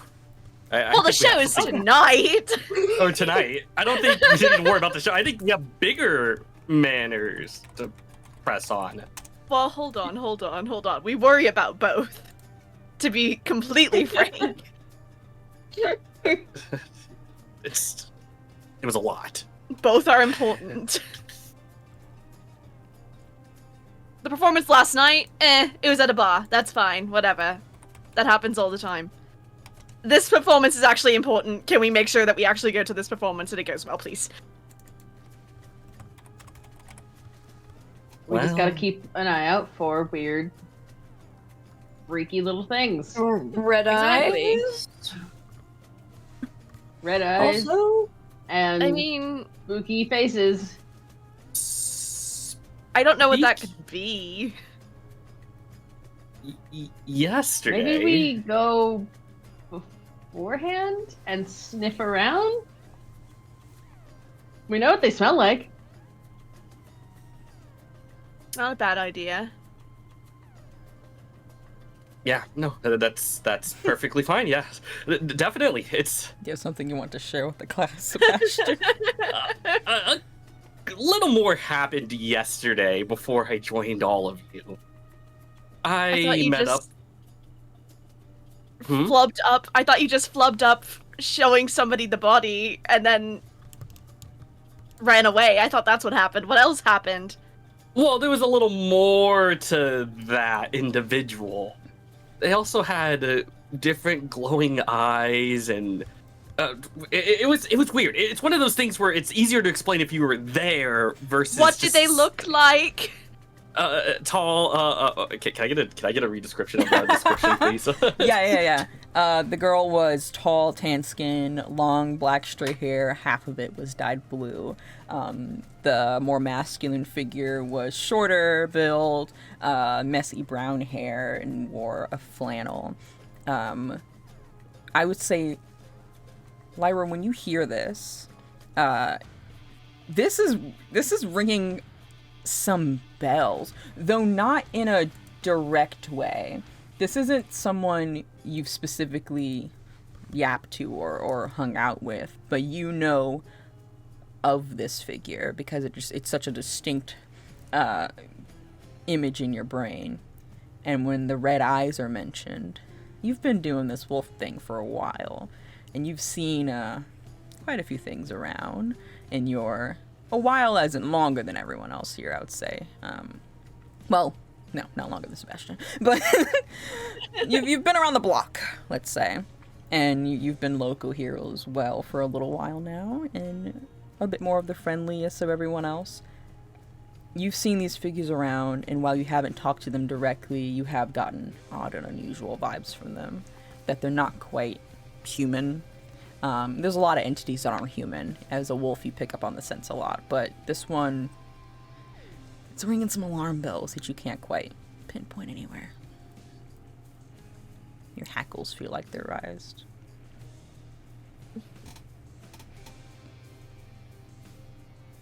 Well, don't love that. I would say as you guys are hanging out, Victor, you get a call on your phone. Ring, ring. Okay. Ring, hello. I answer it. You take a look at the number before you do, and you immediately recognize it. It is a call you often ignore. The night that everything happened to you, that you got turned, wasn't pleasant, and it wasn't your choice, and it still isn't even now.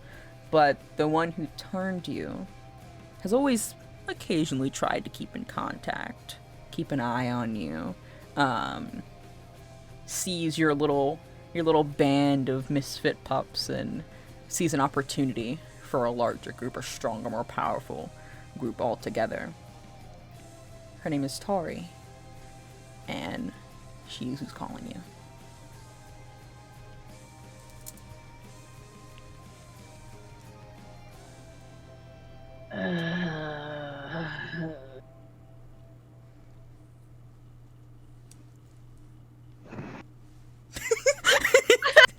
All of you hear the phone ring, and this is what's happening visually. This is what's happening visually. You good?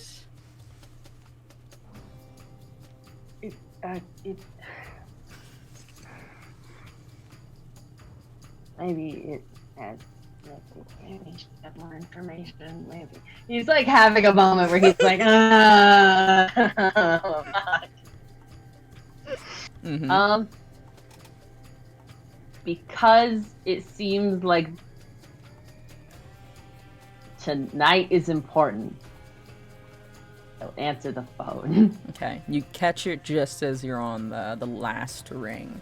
One more, and it would have gone to voicemail or whatever.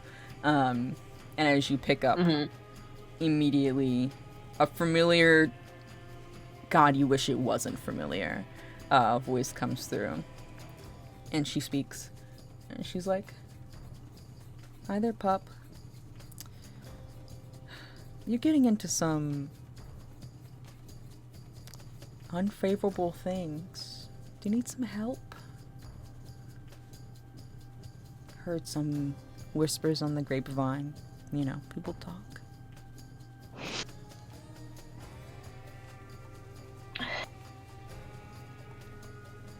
We have it handled. It's fine. Yeah? Do you? I'm sorry, you and your little group? Yeah, me and my little group. Look, we have a big show tonight. Do you have something important to say? Yeah, it is a really big show. I mean, it also is a important night. Blood moon and all that.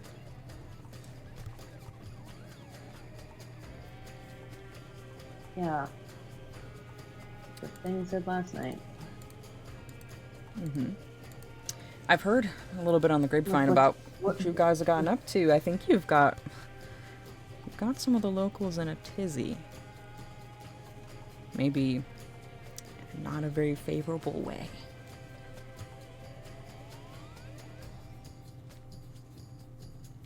What exactly did you get up to last night? I mean, I'm not the most popular one around here, but even I heard about it. And how angry the vampires are.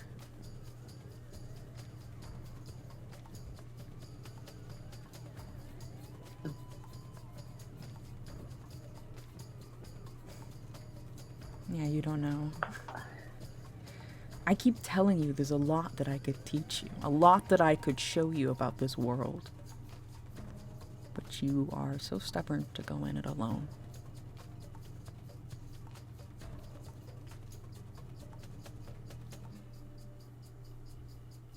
They think you killed someone. And that's not allowed, pup. It killed someone first. What did? The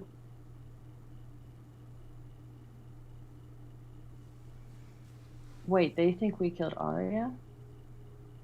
Mm-hmm. Down at that bar? The one you sing at? Where it's We spreading didn't fast. kill Arya. Then who did? We didn't kill Arya. The thing. I mean, like. The weird thing. Oh, fuck. Fine.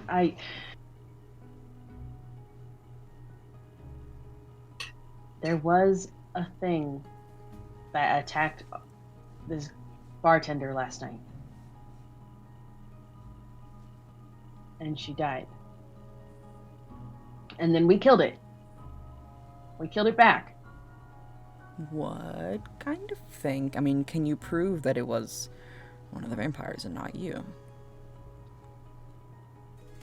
But I mean, her body was covered in bite marks that look vampire-y.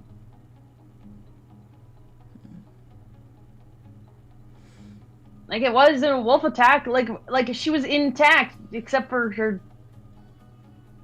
spine. What? You know, listen. He's like listen, trying to listen. remember I'm what trying- what yeah, the others I'm told trying not him. to meddle all into your affairs. I know you want your distance. You are in your rebellious phase, but we just really can't have them thinking we did this. There are agreements that have been made and peace that is here. I guess just if you saw any around, any vampires, try to convince them otherwise. Keep on your toes for what's actually at cause here, so that we don't go down with them. Unfortunately, there is more of them than there are of us. Blood moon or otherwise.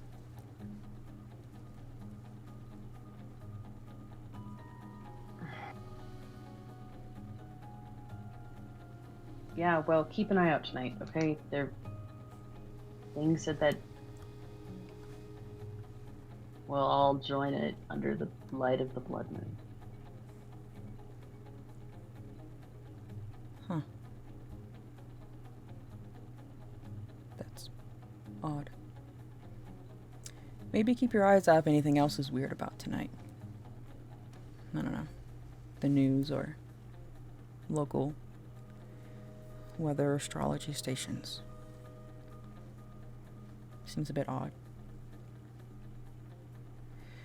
In any case, be careful. Please, I'd rather not have a ward. Sorry, you be injured.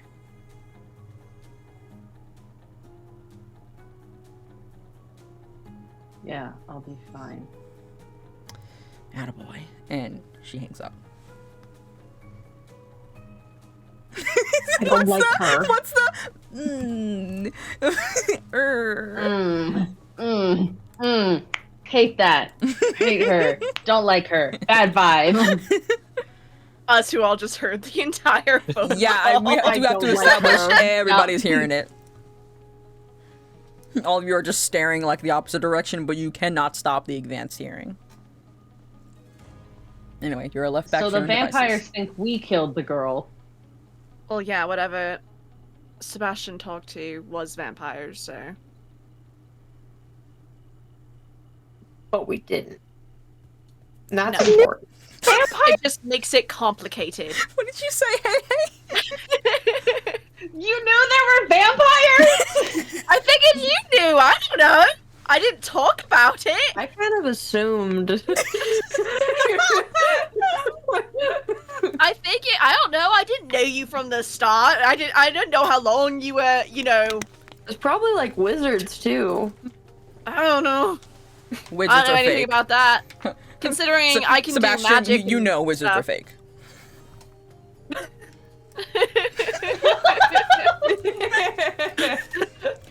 Between all of you, actually, Sebastian, you have been doing this the longest, because I think between everyone here, you were the only one who was born this way. That's correct. What we could hypothetically do is we could go find them and explain everything going on. I do have their license plate. Do you guys think the vampires have a band? Yeah. They could. Yes. They could. I've learned about demons also having bands as well. It's very interesting. So we could go talk to them, explain our side of the story, clean this up. Demons? We're not talking to them. We've And already why dug not? ourselves into more of a pit. They're not gonna want to talk to us. So you just want to let it slide, have us practice, go into this wonderful competition, hoping that nothing will happen and everything will be a-okay. Yes. Oh, okay. Sounds like a great idea. Thumbs up emoji. Cassidy, while you were trying super hard to not look like you were listening to every single word that your brother was saying on the phone, because I imagine Victor has tried very Right hard here. to keep you so separate from his maker. Yeah. And just try not to let those worlds collide, because as far as you can tell, Tari sees opportunity with having a bunch of younger wolves around who could make something better and stronger altogether. And maybe that's for selfish intent. But you hate that guy. In any case, while you were trying to look inconspicuous, you were just scrolling through your phone, checking emails and looking through things. And I think you can see, like, on your general news app, some basic information of things that are going on, some relevant headlines. One is such for a bit of a missing persons report for Arya. It doesn't seem her body was found. And is instead being noted as missing for the police. If there's any details, please contact them, etc., etc. She is last seen at the Iron Tap Bar. You also see a secondary headline, a little less important. You recall this has been probably up for a little while, about a missing artifact from the local museum that people are still on the search for after a break-in a couple weeks ago on one fateful night, and they haven't been able to locate it among some other stolen valuable items. And these are two little things that just ring in your bell and in your brain as you are listening to the conversation about demons who are also in a band. Guys, they didn't find her body. That's good. That's nice. There definitely was a body. Didn't you tell someone that the body was there, Sebastian? Well, So what do you do? What do you do behind closed doors? So you talked to vampires and then fucked off? well, I heard that you all needed help, so I just wanted to come on in and come and assist. But it seems like you three handled it. There's no thank you, Sebastian, for coming in and making sure we were okay. It's wow, Sebastian, why didn't you go ahead and investigate the two people that were just staring out and then walked away? If anything, I think I deserve a little more credit for checking on all of you. We killed it without. What do you mean? Well, know that. You could have sent me a text message being like, "Hey, ignore that." Wolf. You know my paws can't Like, type. How? You know my paws can't type. Maybe you can do Someone else that. What do you could've. think I about guess. Okay. I as much as I don't want to talk to the vampires, it could behoove us to maybe ask and see if they know what it is. Wonderful. I mean, yeah, it killed their person, so... They killed their person. I mean, I think that they just didn't want us killing people in general. I don't know if it was their person, but sure, yeah. Well, perfect. I happen to write down the license plate, and we could go ahead and just figure it out from there. What? There has to be... Right Of course you did! Why did you do that? Well, why not? What do you want to do? Do you want to call the vampires? Do they have a little email? Do you want me to call their secretary and be like, hello, I would like to speak... They have lives! Well, okay, but they were already walking away. I couldn't stop them. You want me to go into wolf mode and then just, like, grab them, like, step in front of their vehicle and then risk getting hit by it? There's no way I can get there on time. Okay. But we can't find them. Okay. Yeah, That's good. I think you can easily enough do a little message to your contacts to get the license plate looked up, and probably find like the general address it's attached to, or a vague location probably would be a better one. It's actually really disconcerting for all three of you as you watch as he just goes to his phone. Types a little bit, goes 1 second, and then waits, and then about 5-10 minutes later, you're like, all right, I've got an address. Message over from Devin along with a long string of paperwork that you have to fill out by Monday morning. You make note of that. There's also like a doc you have to sign. You have to like do a little e-signature. It's a whole thing. But yeah, Sebastian, you've got the location. Well, there we go. What are we waiting for? Let's get to it. Man, I really just wanted to band practice. Let's just go. Practice in the car! Oh, that's a good idea. All right. So we're in the Bring car. my whole drum set in the car. No. You're in the car. All right. Who's driving? Who's Sebastian? You feel like the driver. Yeah, I guess I'll drive. Okay, Sebastian, you're the driver. Cassidy, you can easily sing. You've got some pencils and you're stacking a second. Okay, what song are we practicing in the car? That's a good question. Let's circle back to our song list here. We need to get another one on these. This is in the car. We've got a little journey. Hit us with that song. This gotta be Bark Bark Brigade, right? This. Yeah. If there was ever a time to be Bark Bark Brigading, it's right now. This Yeah. is Victor's least favorite song. Yeah, you are the most This is- unenthusiastic. This is Sebastian's favorite song. You are And he's the driving. most enthusiastic. And you know what? You're driving, so you get to control the ox there. So, you guys all start practicing your hit song, Bark Bark Brigade. It's not a hit yet. No one's heard it, but you're just ready just in case someone does. On the way to this location, which takes you to like one of the, I guess, less savory parts of town. There's a bit less foot traffic around here, to an old motel, one of them that has like a couple of floors, 1 or 2, maybe even 3, that seems to be mostly abandoned. At the very least, there isn't like a whole lot of people mulling about in the middle of the day here, and you can park outside just fine.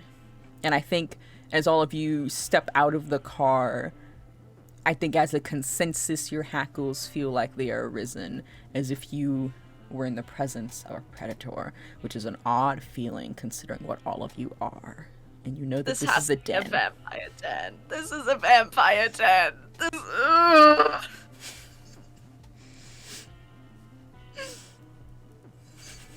What are we doing, gang? We've been through worse, potentially.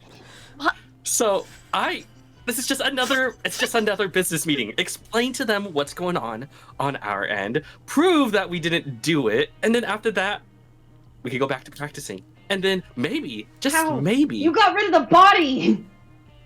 I mean, I could always, I don't know, I could call, Devin and see if we could get a picture of it and then just... A picture, please. A picture.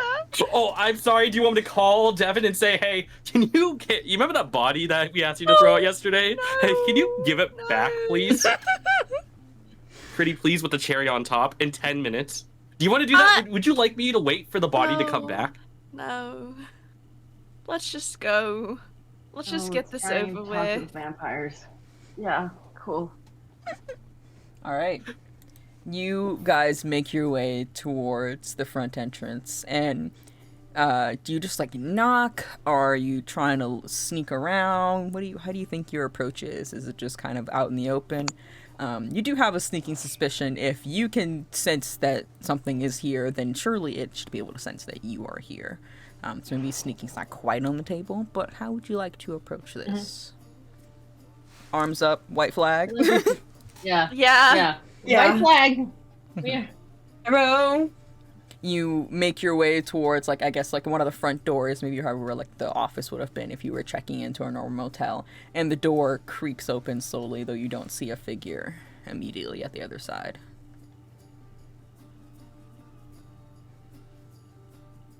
Why, hello. We would love to speak to the current occupant of this household because we have some explanations to bring out. If that's okay.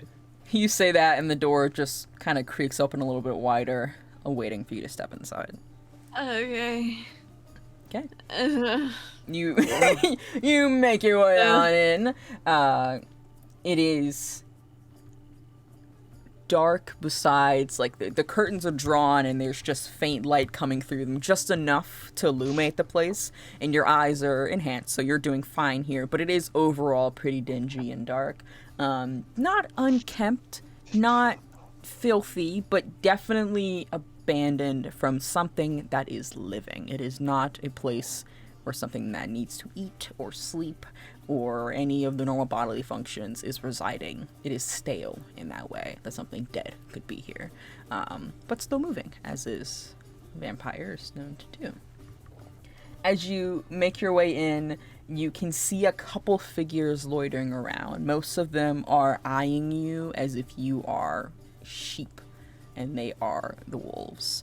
And it is unsettling. I think every part of you feels unsafe to be here, surrounded by something that could be as strong as you, but the numbers are greater. There are far more of them than there are of you. And most of them are not paying you much attention. Some of them are side-eyeing you. And one comes out, and it's the same short, messy brown hair male that was speaking to you the night before, or well, spoke really to the girl, but not quite to you, Sebastian, who kind of beckons you to come down a hallway. He seems nervous and a little less confident than the others, as he's just kind of leading you somewhere, but he is pointedly not saying many words to you. You just go quietly, or you guys do anything?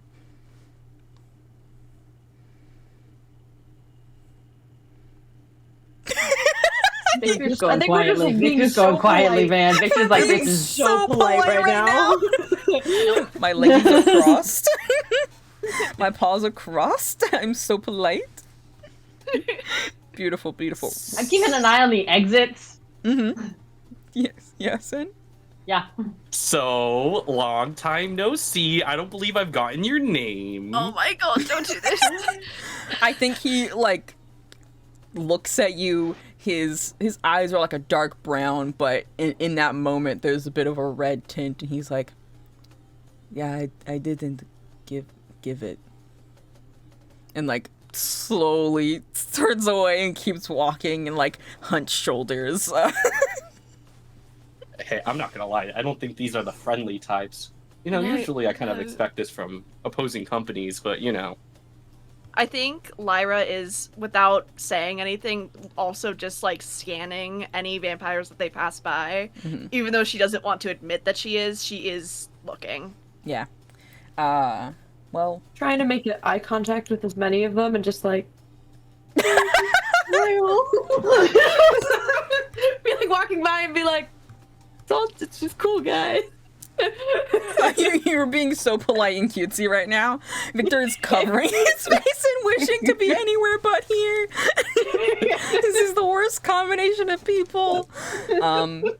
You are led down the hall eventually, and you know, Lyra, you don't have to look very far. You don't have to look very far at all. As you... Do you want to describe Soleil to us? Yeah, I think Soleil kind of has like a tan skin, and as a vampire, I'd say eyes are like their eyes used to be kind of like a light brown, like kind of like a hazel color. Mm-hmm. But now it's like gold, red, like with like little specks and stuff. And hair is like, as much as like their skin is like a tan, they have like blonde hair that they've like bleached over time and stuff. But yeah, overall, clothes, very like androgynous button down vibe. Probably has some piercings. That's the vision. That's the thing in my opinion. And you know what? The vision has not changed since last you saw her. Or pronouns. They, them. Okay. Last you saw them. You don't know if that's for better or for worse, given how you last left off. But standing there is the girl who you think you remember being mentioned as Violet. And, funnily enough that you mentioned earlier, I mean, could they be in a band? You do see the room that you're being led to has a couple instruments splattered around. A little drum set, a little keyboard. The girl Violet, the tall one with the black and blue hair, is like hitting, like practicing notes on a keyboard, though with no sound, as if it's not quite plugged in, so it's just doing the memory and going through the motions of remembering the bits. And leaned against the wall with her arm crossed is Soleil, who you haven't seen in what feels like forever and yet no time at all, but is looking at you as if you were anything but what you all had, what you two had once, as you two come in the room. And the guy kind of shuffles over to Violet, and you hear her address him as Miles, this little one, and he's fiddling with one of the drum sets and like tuning it and fixing up the thing in there. And Soleil kind of regards you all. What can I do for all of you?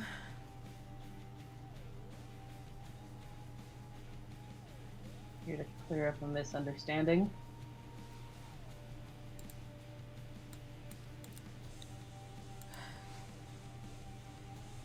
Yeah, for that person. Are ya? Are you to tell me that wasn't you? And my seconds didn't just Yes. find you in front of the body? Wasn't. We saw her get taken. We didn't do that to her.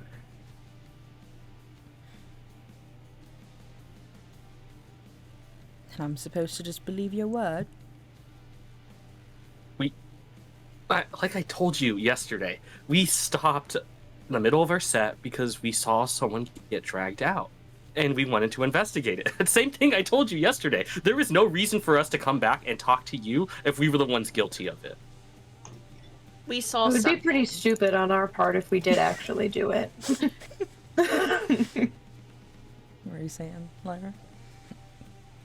We saw something outside with it. The body. Lily, if this is just some weird game, this isn't funny. Why? Okay.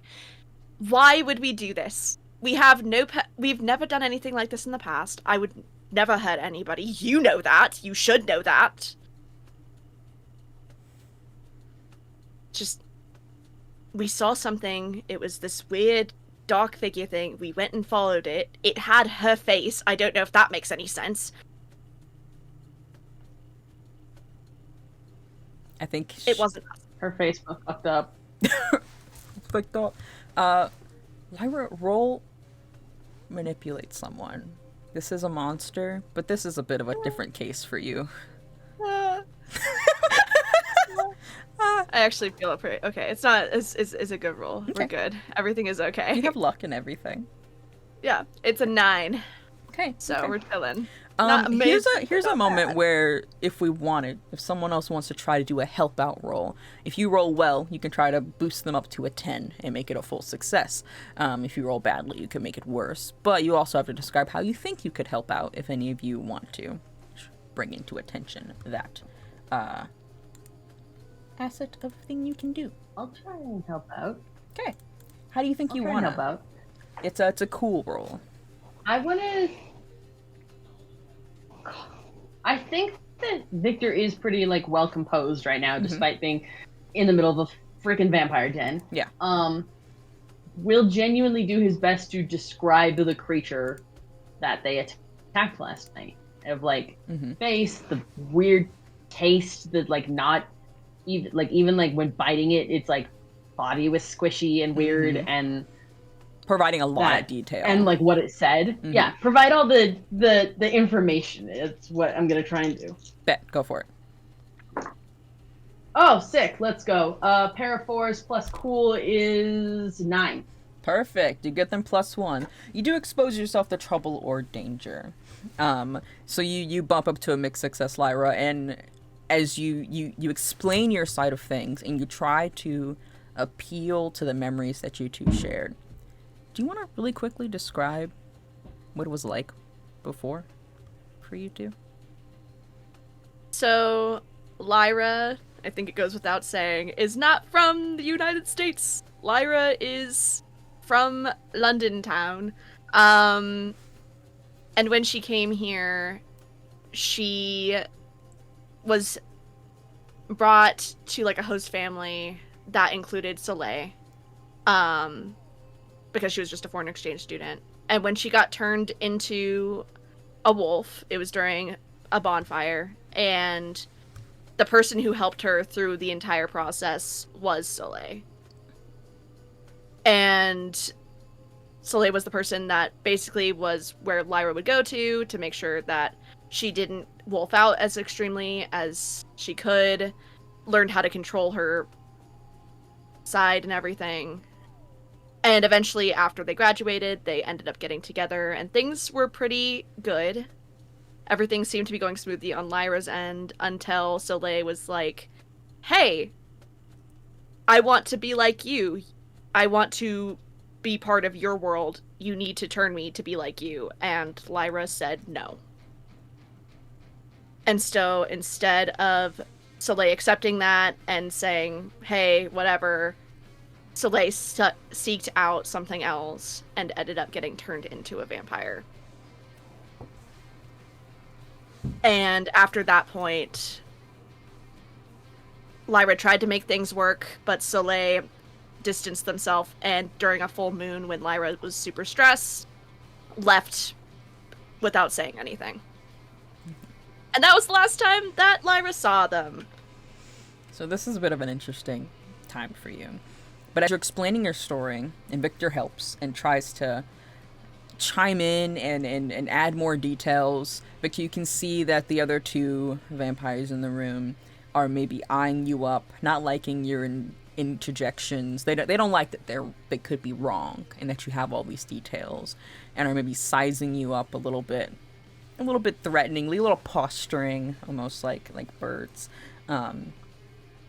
Soleil's shoulders drop, and she sighs. Okay, alright.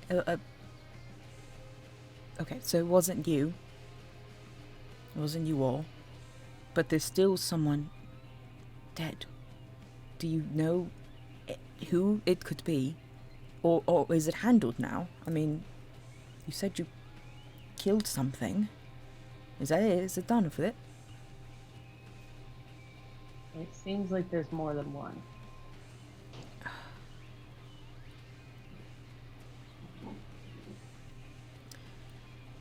Oh, fuck. And then you hear, one of the young guy pop up in the back.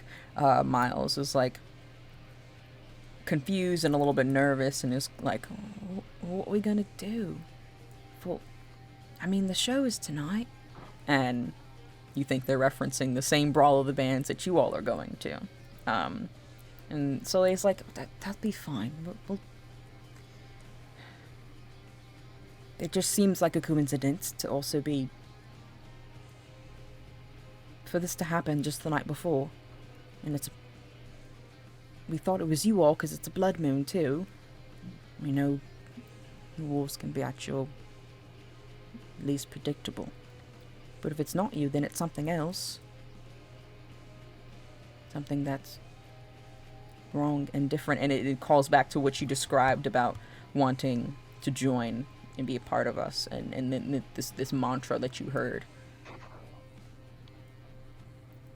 I mean, the nearest big event is the brawl tonight.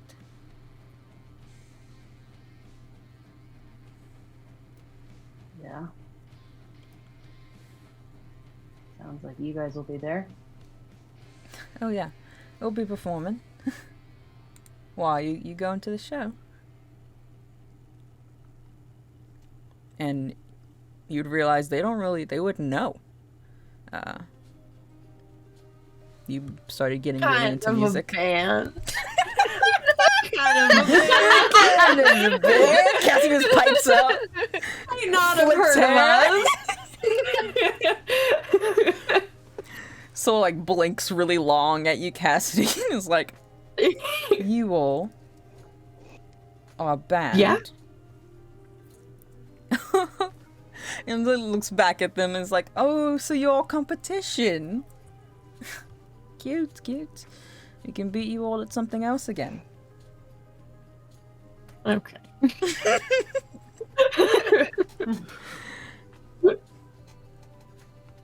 Where'd you get that? What are you holding? What are you holding, Sam? She seems cocky and confident and not at all worried about you all as potential competition.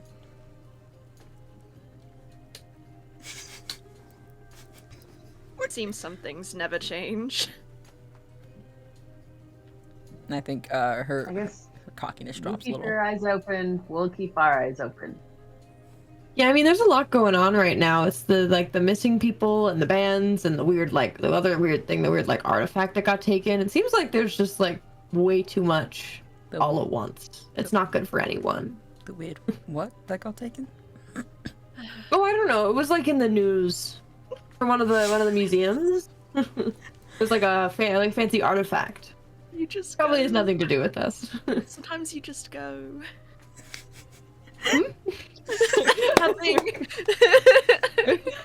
Okay. Nothing. All right. Well, fine. I'll tell them it wasn't you, but I'm taking your word for it. But if there's anything else, I can't guarantee that they won't want to blame it on someone if they can't find out who did it. And I just can't guarantee your safety. It's above my head if something else happens. And is making eye contact with you, Lyra. Well, you weren't always good at keeping me safe, so... And I think you can Let's see go. her flinch at that. But you turn on your heels and walk back out. And the walk out is somehow less tense and a little bit more... There's a certain confidence. At least, Lyra, you as you lead the rest of your pack out. And you all are back outside. Give a nice exhale as you exit the den and back in your car. All right. Anything Let's else? just make sure tonight we all have our gear on us and Yeah. we're ready for anything. Yep. Okay. Is there anything else? Or shall we head to the show? Anything else you want to check out or look into or gather details on?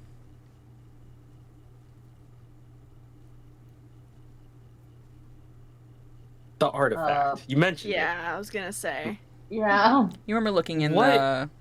the news over it at the local museum that there seems to have been an item missing.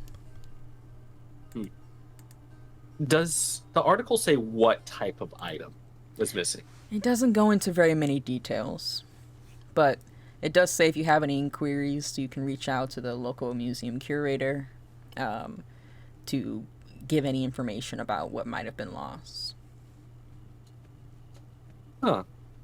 Well, it seems like we should take another pit stop before we get back to practice. To the museum.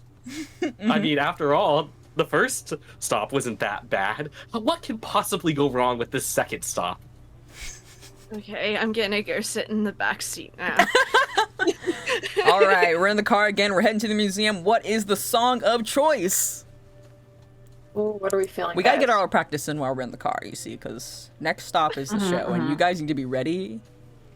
Butter, you seem like you need one of your songs. What do you want? I got that dog in me. You want that? I got that dog in me. IGTDIM. Let's bring it into this. IGTBIM. Oh hell yeah! I got that dog in me. Starts playing. Oh, Okay, that beautiful. makes me feel better. Everything is okay. It's instantly better by I got that dog in me. It heals you and fuels you in such a way where you feel beautiful and perfect again. As you pull up outside the museum, traffic is sparse. It's the middle of the day. You're able to make your way in just fine.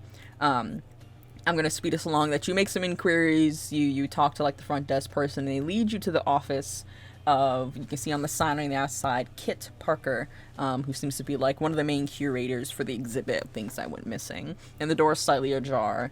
Inside you can see androgynous form with longish, curly, like tawny brown hair and glasses, and wearing a little tiny suit. Just a little suit. Looking quite quite put together. Who is like frustratedly leaning over paperwork and just barely turns when you guys come in. Is like, oh, hi, hello, how can I help you? Why, hello! Oh, We... okay. Like scoots away a little bit. My name is Sebastian. What about for you, my friend?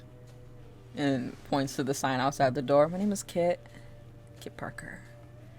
I'm the curator Parker. for this Oh. part of the museum. For the artifacts. Pronouns? Oh, they, them.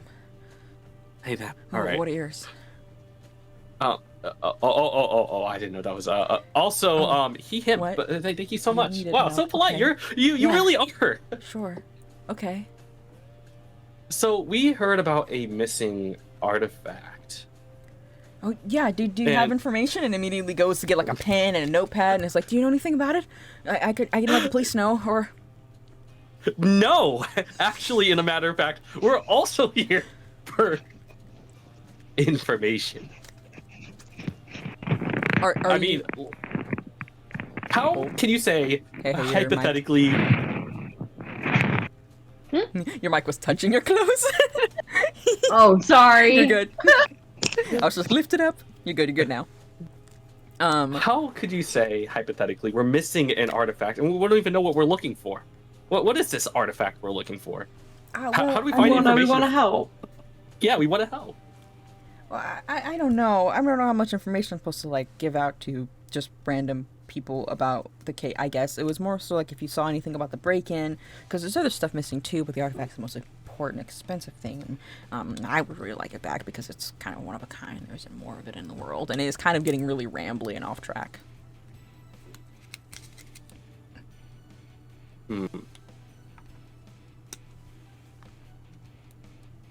Well, Yeah, you know.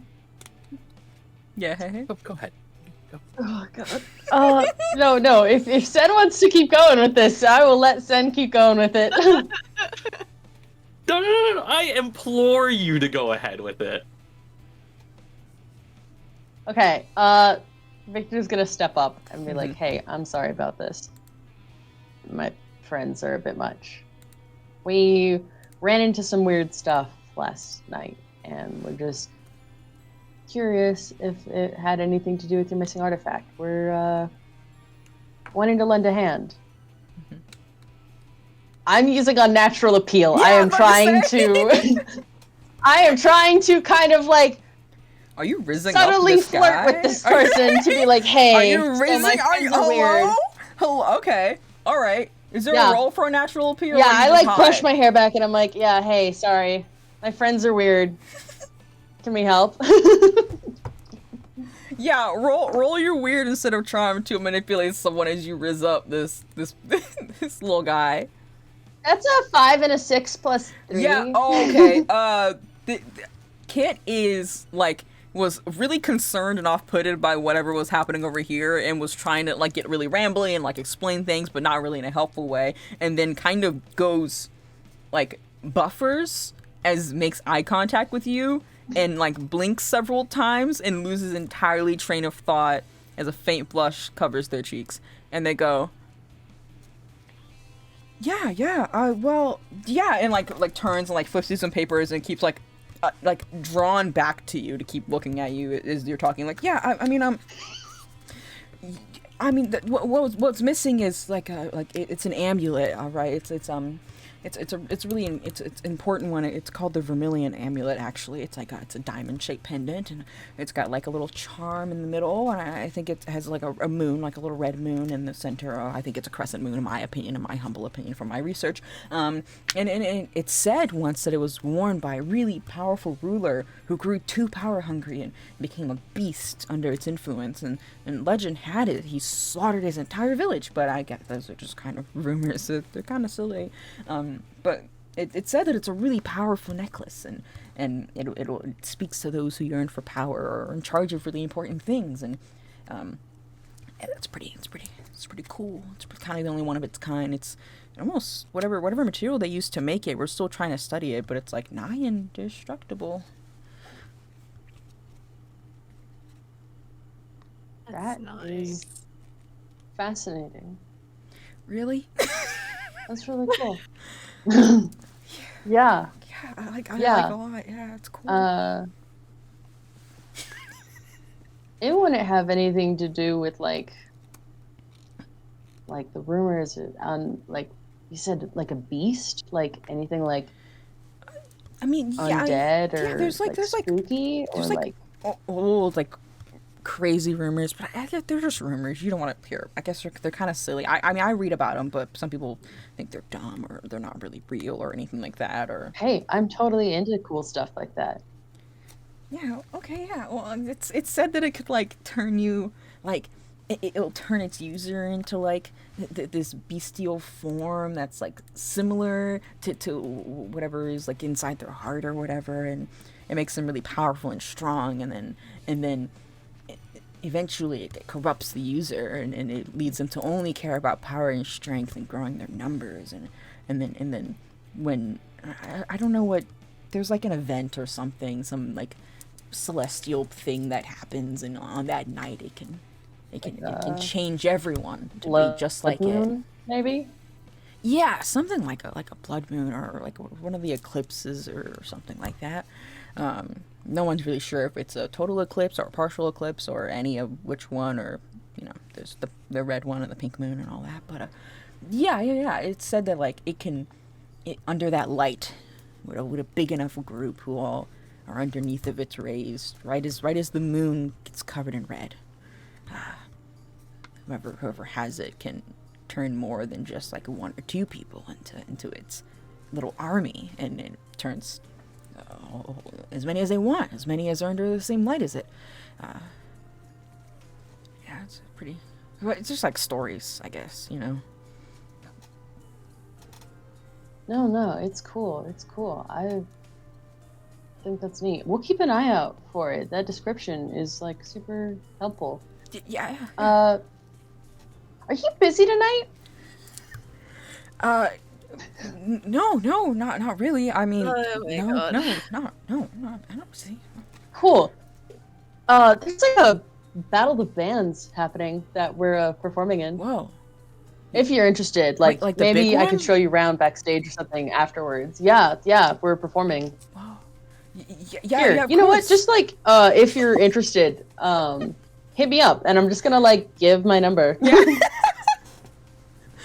Perfect. Kit like is nodding, like with the words aren't coming out, and is nodding, like holding your number on this little sticky note, with his shy little hands in there, and they're like, yeah, I'd love to. I love rock music. And after a moment and the interactions ending, you nod and you lead your way out.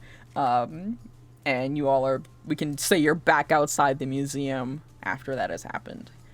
You've now given your number to Kit. You're all outside. Okay, so the fucking amulet thing. Yeah. Mm-hmm. Let's just skip to that instead. Yeah, let's. Yeah. You're all just standing there. It worked a lot better than whatever the fuck Sebastian was saying. Well, I'm not going to argue that, Sorry. but you know.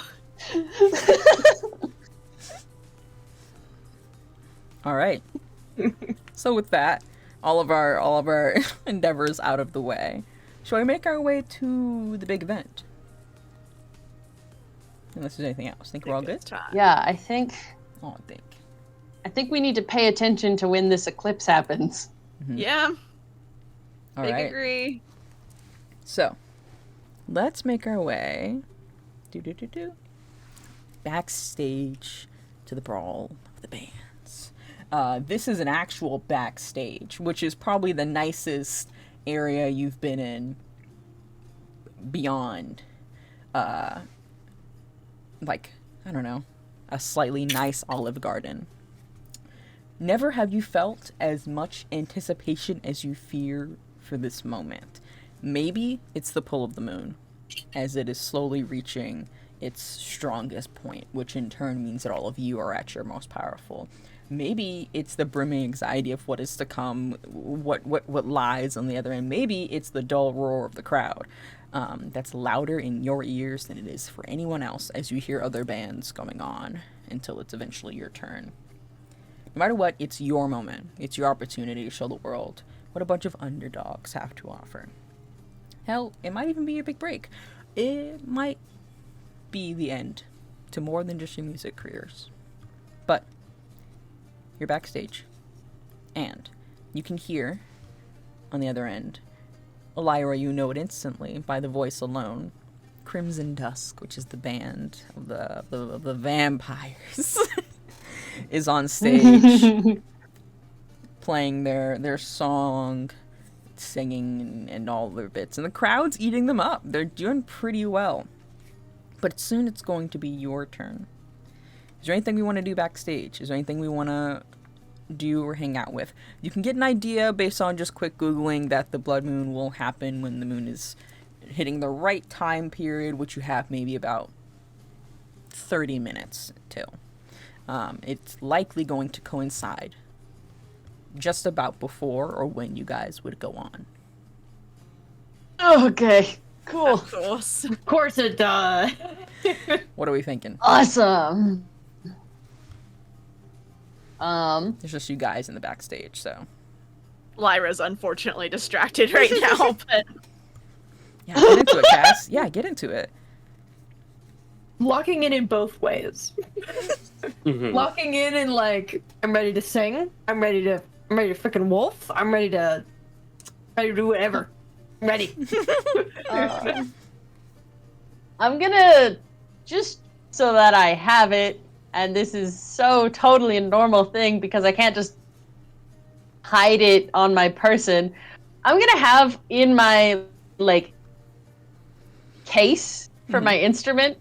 Like I have my bass out, but in the case I'm bringing it on stage, and I do have my shotgun in there. Okay.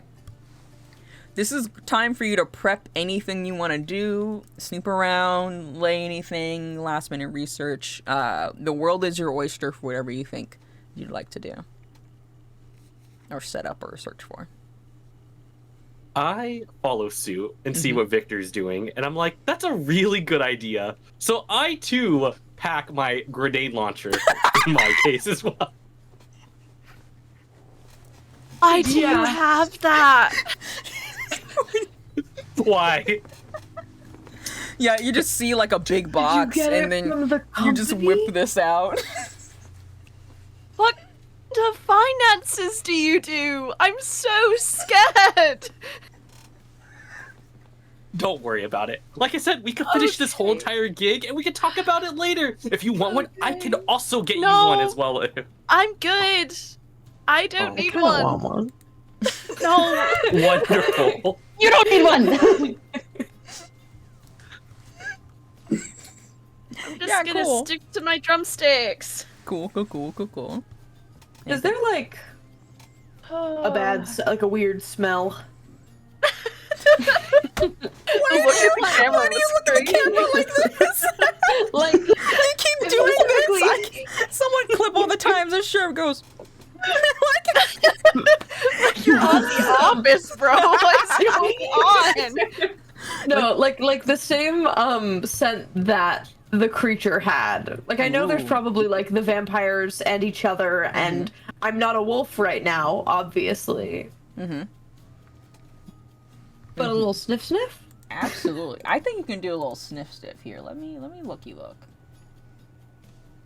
I think you can do a little sniff. I do a little oh, could we do like a read a bad situation? That's what I was about to say. I think it is gonna be a read a bad Yeah. situation for you as you do a little sniff. So that's gonna be roll and then add Yeah. your sharp, or Okay. minus your sharp, whatever that may be. Yeah. Okay. 9. All right. Would anyone Not like to try bad. and do a help to boost that up? If you could tell me how. You guys want to sniff? That's what Cassie says. Um, You don't want to snorf? Sen, why are you turning away that way? Hey, I'm already contributing. I don't need to contribute anymore. You already contributed like grenade launcher. I'll try and also do a sniff and do like the check the exits kind of thing. Okay. I imagine we got like a little sibling tag Maybe team. I'm subtly texting. Maybe I'm texting Kit and finding out like what's it like out there. Okay, yeah. Kit's Give me responding. the lowdown on the crowd. Yeah, Kit's responding very enthusiastically. They're outside, like in the crowd. Definitely here and kind of giving you some intel. Go ahead and roll.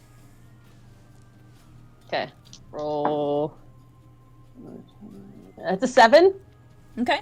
You expose yourself to danger, but you do help out, and that's good to know. You start moseying away from the group a little bit to look around. And you actually are like, here, check this place, or not this one, or Kit says this looks like this, and you're delivering information to Cass. Cass, you start sniffing around, trying to be as subtle as possible when you exit your like little dressing room backstage area, and you do pick up the smell. You pick it up and you can start following it a little bit, and it is pungent.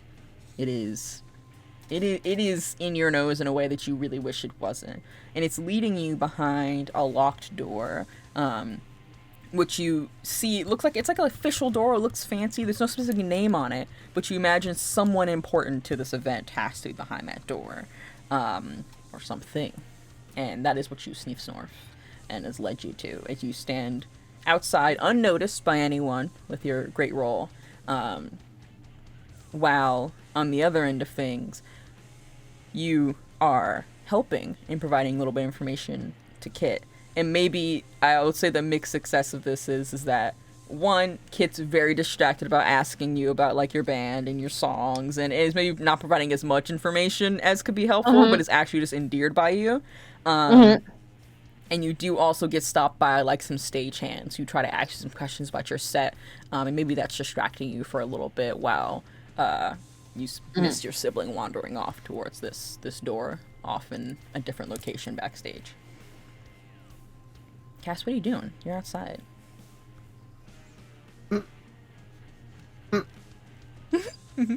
Yeah. You know, like, The demons want me to open this door. You also, I also want to say, you do have some very interesting moves.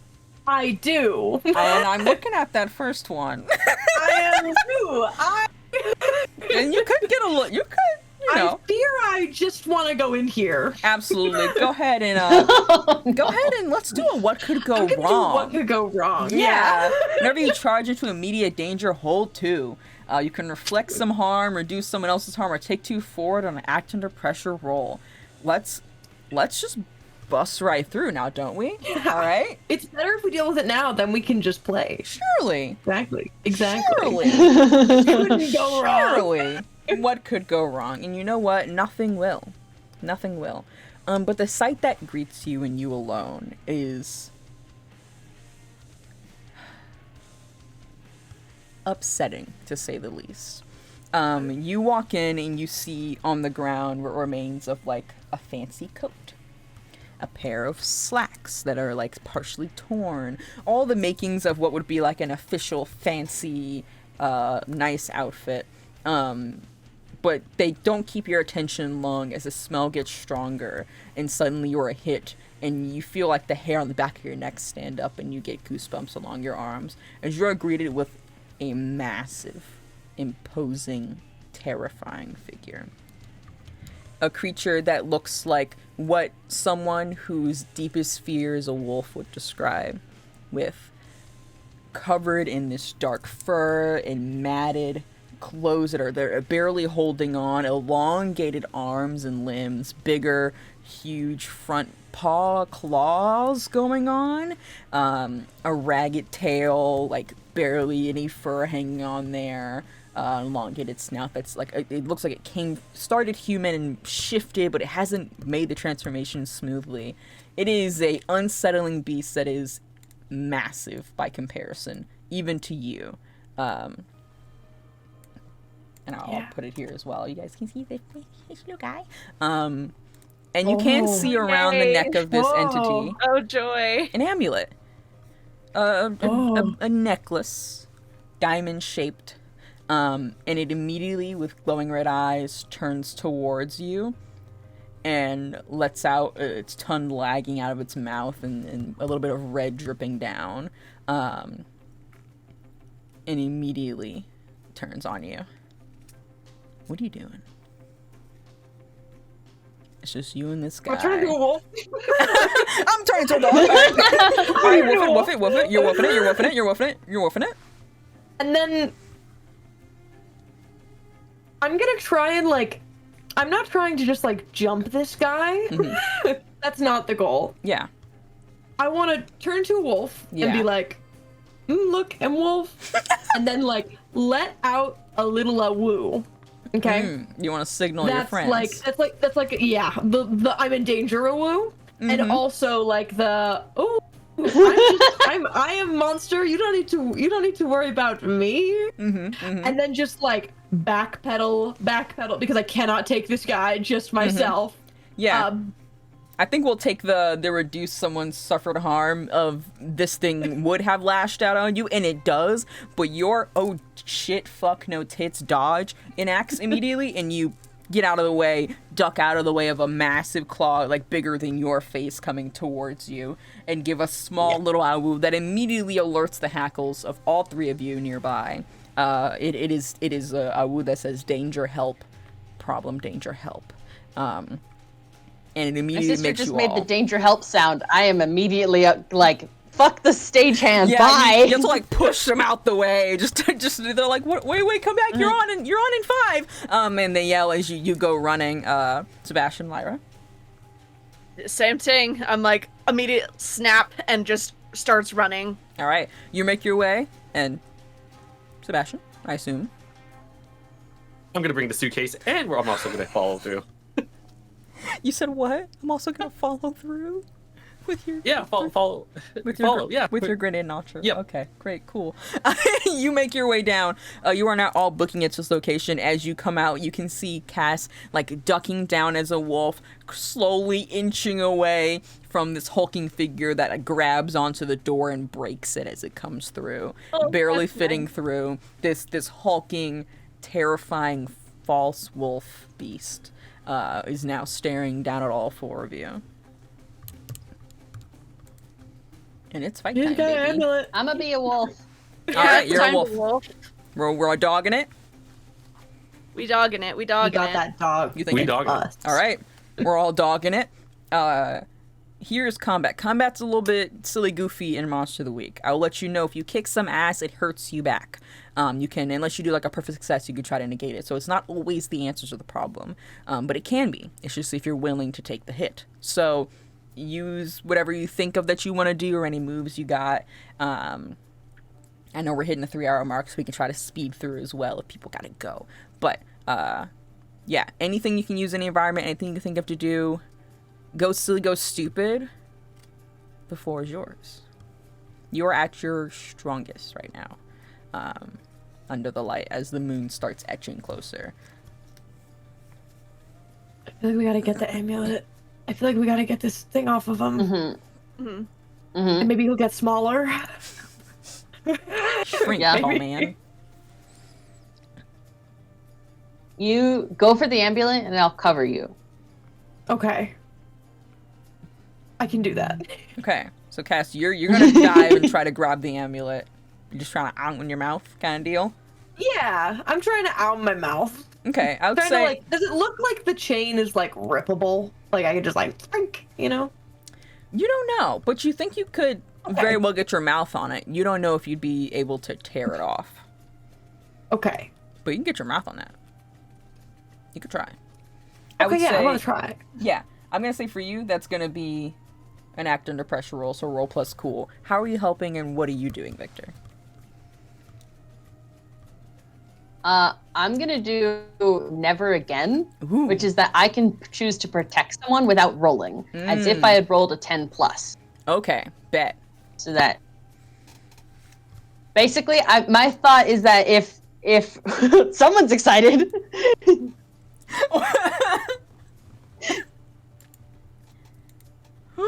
Whoa, Where are we we going? see one. Where are we going? Oh shit, double sixes! Hello? Whoa! yeah, This makes up for my 3. We're bringing it back, baby! Oh, hell yeah. Act under pressure on a 12 plus, technically. You can choose to either do what you wanted or something extra, or you do what you want to do to absolute perfection. And I think you've got great cover from your brother right now. So you describe what you want to do, and I'll tell you that it works. I want to. Okay.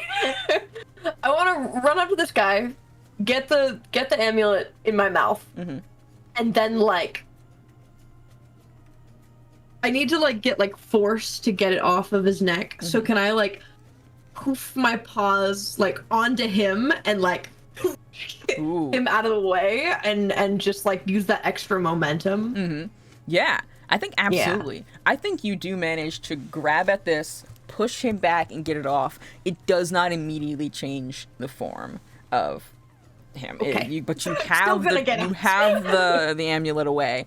Victor, I think you immediately see the creature start to rear up and about to go and get a hit on Cass and follow through with this. And I think you dive in there instantly, maybe biting at the ankles or the arm and pulling it back or something of that nature, to keep its attention off of your sibling, so that yeah. nothing One of the happens things there. I can do is with protect someone is all impending danger is now focused on you. Yeah, this guy is locked in on you as the major target rather than Cass's spike Cass having the necklace. All right. What about Yeah. our other guys? Lyra, Sebastian. You see the necklace has been gotten away. Victor is now the attention of this thing. What are you two up to? Great question. Do a sick flip. Do a sick flip. Play a little Do a song. Sing it. I mean, I think Lyra's probably gonna do some magic again because that's what you do. Yeah. Along with a little. Let's see. I have ideas. You can but also I'm do figuring out- use magic without it being one of your like hexes or something like that, and you can just make it do a flavorful effect. But it's still fun. No, I don't it's still know. fun. I have hexes and jinxes. I so know. I'm like, What are you gonna do? Oh no, so many ideas. Kicking your little feet.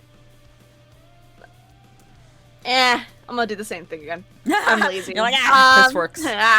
I am going to use magic, and then I'm gonna hex again to try and trap it in place, so that way it don't move because I don't want it to move. Okay. I'm gonna say But we're for gonna see how it flavor, goes. you're grabbing at the nearby wires from all of the stereos in various locations around you, and you grab at those to try and wield them in this weird telekinetic way. Go ahead and roll. Yeah. I got you.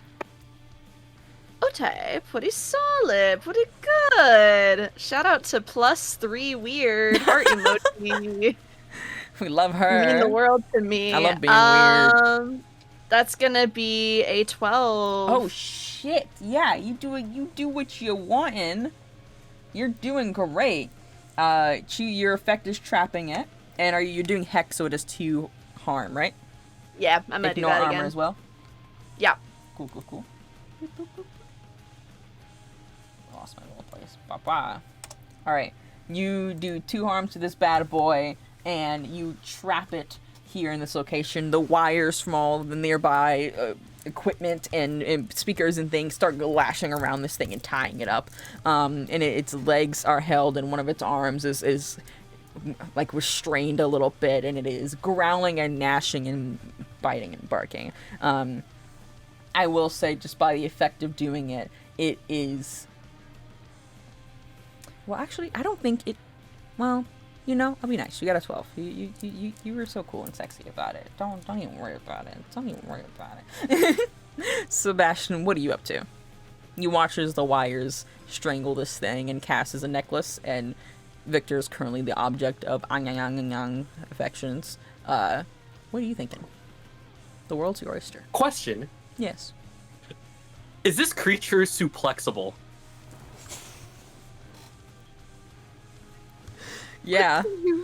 Yeah, I think, I could describe, you could. It's restrained right now. It's distracted. I think you could get a suplex. Do you want to? I would like to hit it with a suplex, if that's okay. Absolutely. Absolutely. Go ahead and kick some ass for me, Sebastian Wormwood, our local CEO, to suplex this beast. 2 die, correct? Yep, 2 die, and you're gonna add I believe your tough. I think.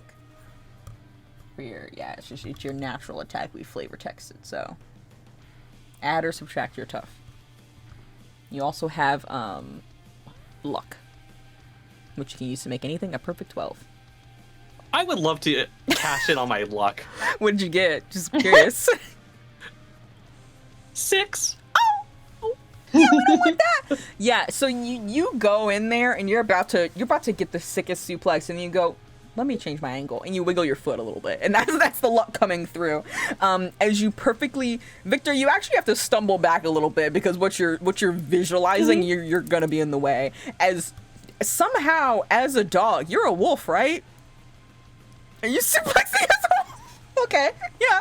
Somehow, you don't really know. Maybe it's like grabs it with the mouth, lifts it up, and then like pins it down. Like, yeah, I think that's what it is. You're like grabbing it, like its chest with your teeth and then pinning it down with your paws. You effectively suplex the hell out of this thing. You can tell it's winded as some dark red, brown ichor comes out of its mouth, and it takes this damage. It does hit you back as you pin it down. One of its claws that's still free manages to slash at you in the side.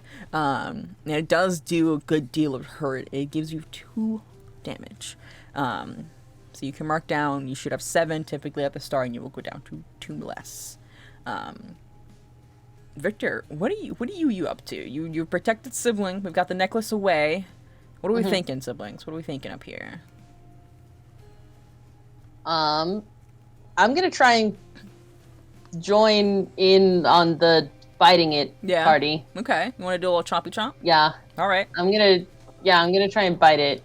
Absolutely. Give me some kick some ass. Let's get some nibbles in here. Right down. Oh. That's a 7. Oh. Ooh. Okay. Well, on a 7, on a mixed success. You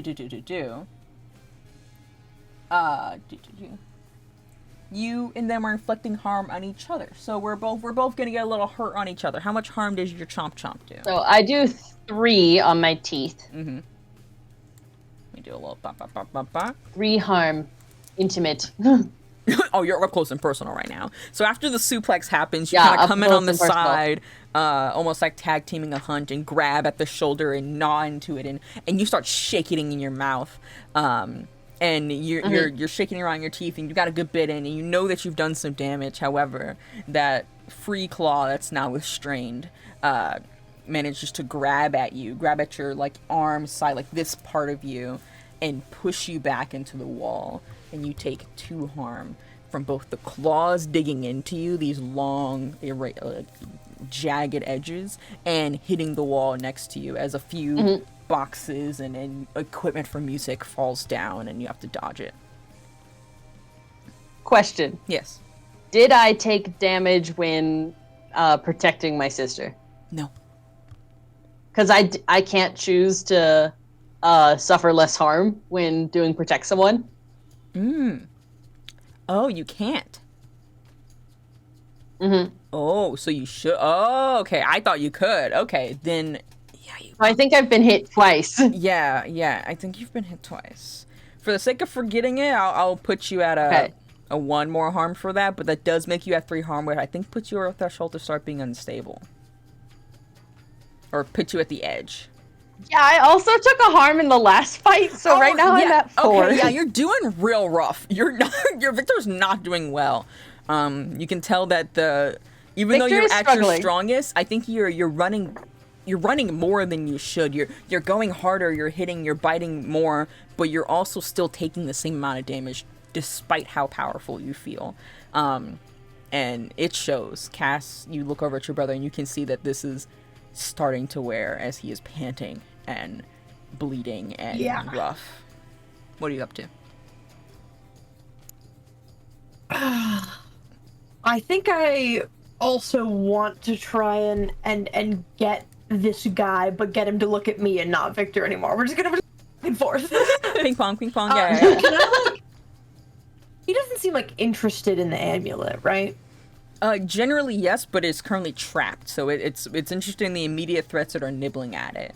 Can I And if you're out of range, the amulet? can you just chuck it? Yeah, you just chuck it. Back sure. there and then Absolutely chuck it and go for the nibble. Okay, yeah. I'm gonna go for the nibble. I think I'm just gonna try and come at it from the other, the side that Victor's not, I guess, not on. Mm-hmm. Yeah. And I have my ability, the berserk ability, where I still get harm, but I don't know when I'm taking it, basically. Yeah. But I'm gonna do a little teeth.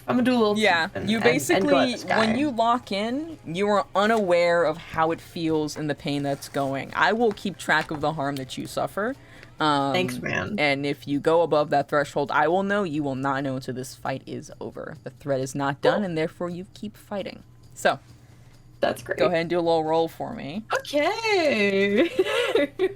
Ooh, 6. Oh no. Nice. Oh no. That's good. Oh, that's a great. Oh, that's so fun. Unideal. Yeah, for sure. Yeah, that's gonna be a little rough for you. That's gonna be a little rough. However many rough. I don't know. You go in, you throw the amulet, and you rush in to try to attack, and you try to get a good hit on this thing, and you get your mouth around it, but the taste, the feeling in your mouth is so bad that you immediately jerk back, and you can't possibly bite down hard enough. But in that moment that you were distracted, after Victor's been thrown away, and there's only the wires holding it, the other claw is managing to break free from one of them. The feet are still implanted, but one of the arms is out. And it grabs at you and manages to lift you up closer to its mouth to bite into you. And it does a wicked bite into your side. That's not big good. old teethers, and it hurts like That's hell. not good at all. Mm-hmm. Now I'm pissed. Now you're pissed, and you, for all intents and purposes, the rest of you see, Cass is not acting like that bite happened.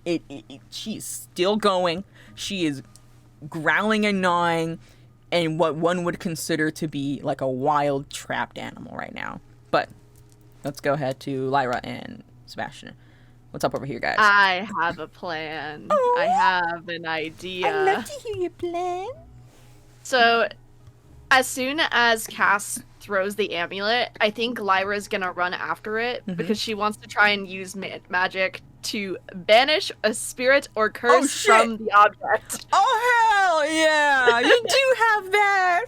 I forgot that I have you that. do have that. Let's I go. forgot that I have that. Let's do it. Let's do it. Okay. So- you make a mad dash. Yeah, Okay. and thankfully she runs fast. She runs so quick. Yeah, you.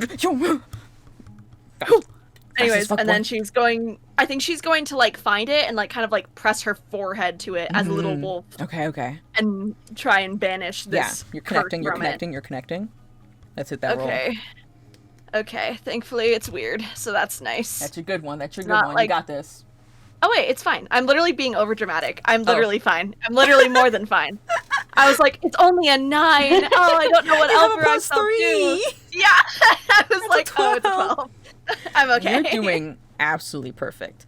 So, Lyra, you rush over to this thing. You watch as Victor is doing so poorly, and Cass is fighting for her life despite not feeling any of the pain, and you run towards the amulet, seeing that this is maybe your opportunity. Maybe this is what you need to do, because as you look back at this beast, as you take it just a second, it is not sluggish. It is not the damage that it's taking. It does not seem like it's affecting it in any way.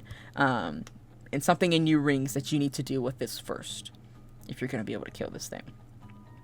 And your instincts ring true as you rush over and press your forehead to this amulet, and you will it away. You will the curse upon it, the evil, the bad, whatever's been lingering on it for however many years from the story that kid told you, and you will it away. And you watch as the little crescent moon, a small crack appears, and another one, and then that whole little moon cracks and shatters, just as this amulet seemed like it was starting to glow. Maybe the moon was close. You're not quite sure. You can't see outside from here, but you think you stopped whatever this is just before it was too late, as a little bit of red smoke kind of fades up into the air from this, and the red of it dims to like a black before it shatters and becomes dust, and the necklace is gone. You can see the physical effect it takes on this creature immediately. While it is not gone, it is not immediately like taken out of commission. It immediately buckles with the weight of losing it, and the red in its eyes is dimming a bit. You think now you'd be able to kill it. Thumbs up emoji. Hell yeah, sick as hell. Sebastian, the scene is out in front of you. What are you gonna do? I think it's time. So we're gonna open up the case, okay? And what we're gonna do is we're gonna pull out the med kit, because I'm gonna use medic actually and use it. What the fuck? Yeah. I thought you were gonna grenade launcher in here or something. What do you mean? Well, there's an audience. I'm not gonna use the grenade launcher yet, but Okay. All right. Yeah. For sure. Okay. I would like to use I like to roll with medic. Yeah. Okay. All right. Hell yeah. You do have this. You have one of the few playbooks that actually allows you to heal in game midway through. You have one of the rare little abilities that everyone's like, bro, we kind of would love this. So you're gonna roll plus cool, and on a 10 plus, the patient is stabilized and heals 2 harm. If you miss, the patient gets a harm, etc., etc. So who are you trying to stabilize? You have 2. I would like to help out Victor. Okay. All right. Go ahead and roll cool. You rush over All right, to come on. Victor's form. 8 plus 2, right? Yeah. Plus 2? Yeah, Plus 2, plus yeah, your cool. plus 2. 10. Oh hell yeah! Yeah. Let's go. So you rush over, and do you think it's? Or do you turn back to a person and this is a medical kit? Is this like a magical thing? Do you literally just pull out a first aid kit and start doing like sutures? How do you think this works? Or are you a wolf and it's like, I heal you, my brother. Like, what's the vibe? On shoulder. On shoulder. I got you. By the Wolf power magic. of wolf. Is it So, I ancient go back wolf into- magic? I don't know. I'm gonna go back into human form. Okay. And I'm gonna pull out the medkit, and I'm gonna go ahead and be like, you really took quite a beating, and go ahead and just like takes a deep breath, and just locks in, and just pulls everything out, stitches everything up, just administer the medicine, bada bing, bada boom. Beautiful. Perfection. Bada bing, bada boom. Victor, with that, Absolute cinema. you hear faintly the bada bing, bada boom, and you know that you're in good hands as you heal 2 harm and you are stabilized. So you instantly heal back up, and standing over you is the suited form of your roommate, the CEO of Good Boy Finances. Victor is just further and further in the who the fuck am I living with?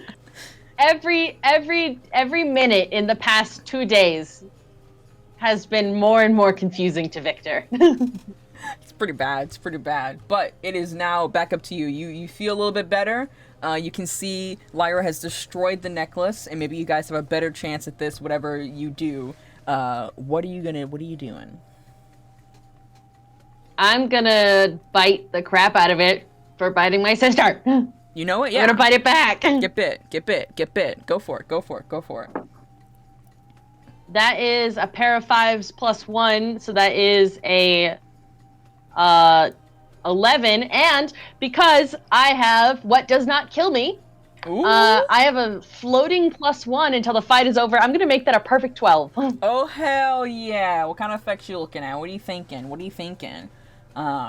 You can gain the advantage. Give it to someone else the advantage. You can suffer less harm. Or you can inflict terrible harm on it and do more damage. So you can basically help someone else out, help yourself out. You do you do more damage, or you take less damage. What are you thinking? I want to damage the shit out of it. It just bit my sister. Absolutely. I'm angry. Absolutely. I would like to damage the crap out of it. Absolutely. How much damage does your normal guy do? So double the normal harm. My normal guy does 3, so he would do 6. Absolutely. Oh, terrible harm is just +1. Oh, okay. Yeah. It says on Kick Some Ass, it says your attack inflicts double damage on a 12. Oh shit, the 12. I forgot, you got a 12. Absolutely. So we're doing 6. Oh, yeah. Wow, yeah. Yeah.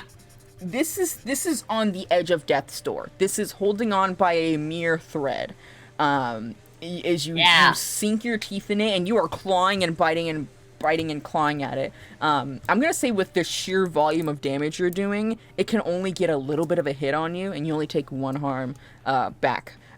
It can't even really deal with the onslaught that's happening with your perfect 12. Cass, this thing is not doing well. No. And you are right there, and you are losing your mind. What are we doing? I'm losing it. Yeah, I'm pissed. I'm not in pain, but the equivalent. Surely.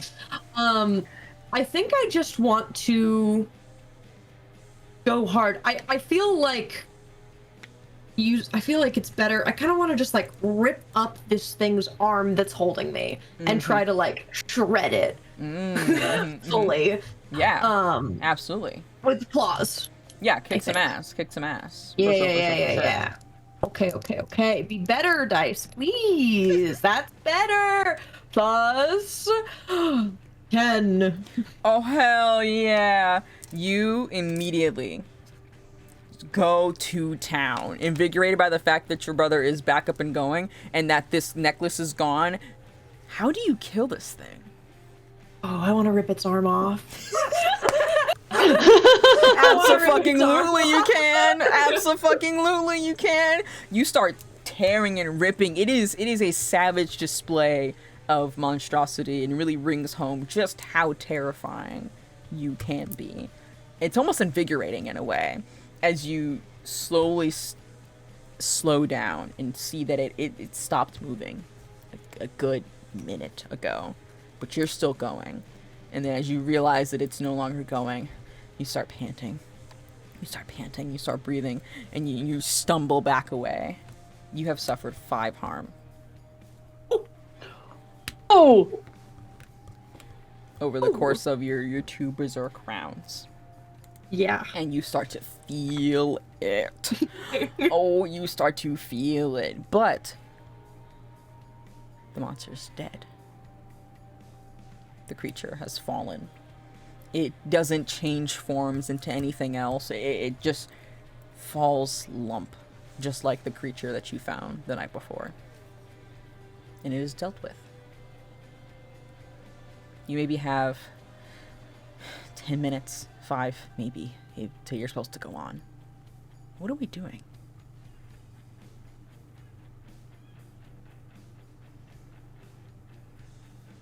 Yeah, Sen? Oh yeah, okay. Can I use medic again? Yeah, absolutely. Roll it real quick. But also, can I use one of my lucks as well? Absolutely. You wanna lock in on this. Okay. Mm-hmm. Because it's showtime. Oh yeah, it is. So you make your way over immediately over to Cass. Victor, I think you feel a bit of a pain of fear because you're looking over and you're seeing just how badly your sister is injured. And it's taking you back to that night. It's giving not great memories to you. But the strange man that you live with is there to help. Sebastian runs up and immediately starts using the materials that he used before and helps and sutures wounds and bandages you up and applies the medicine where it's needed and morphine where it's not and has like hospital grade materials to work with. There's an IV. You don't know where it came from, but after a few moments, you are feeling better and you heal for 2 harm instantly as you are stabilized. You will still need to do some healing afterwards, but you are feeling okay. You can breathe again. And it's just you guys now. I need to sing. And with that, you can hear far off in the distance one of the stagehands going, the pack? Has anyone seen the pack? It's almost their time to go on. It's showtime, baby. D-Wolf. D-Wolf. D-Wolf. D-Wolf. You all instantly like turn back into humans. We're all vaguely shreddered and covered in blood, but like it looks like it matches. It does actually. No makeup. Do you do anything with the body? Do you do anything with the body? You know what? No, because here's what we're gonna do. Yeah, hit me. I want to wait for it's Crimson Dusk, right? That's what they named themselves. Yeah, I want to Crimson wait for Dusk. them to get off. Okay, they'll come off stage, and then there's like a little bit of a intermission moment.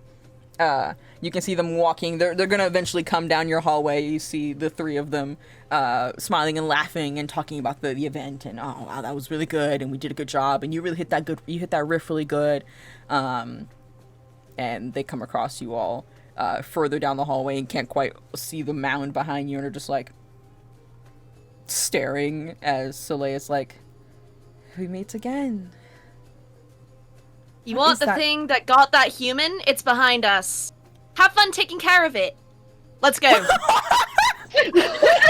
goes, wait, what's going on? And then you hear like the screech from the 3 of them going, what the fuck is that? Oh my god, what the fuck? Oh, it stinks. Oh, it's terrible. It's bad.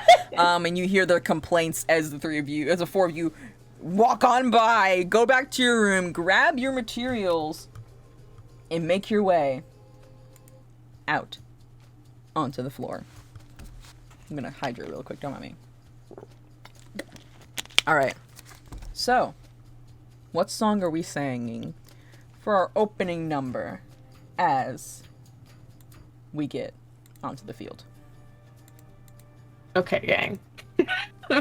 This is Gotta it. block it.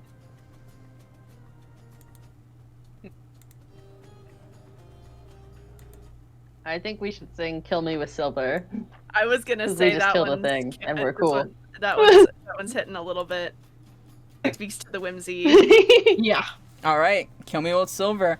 All of you get up on the stage, and there is a absolutely roaring crowd going on. Let me get that out of here.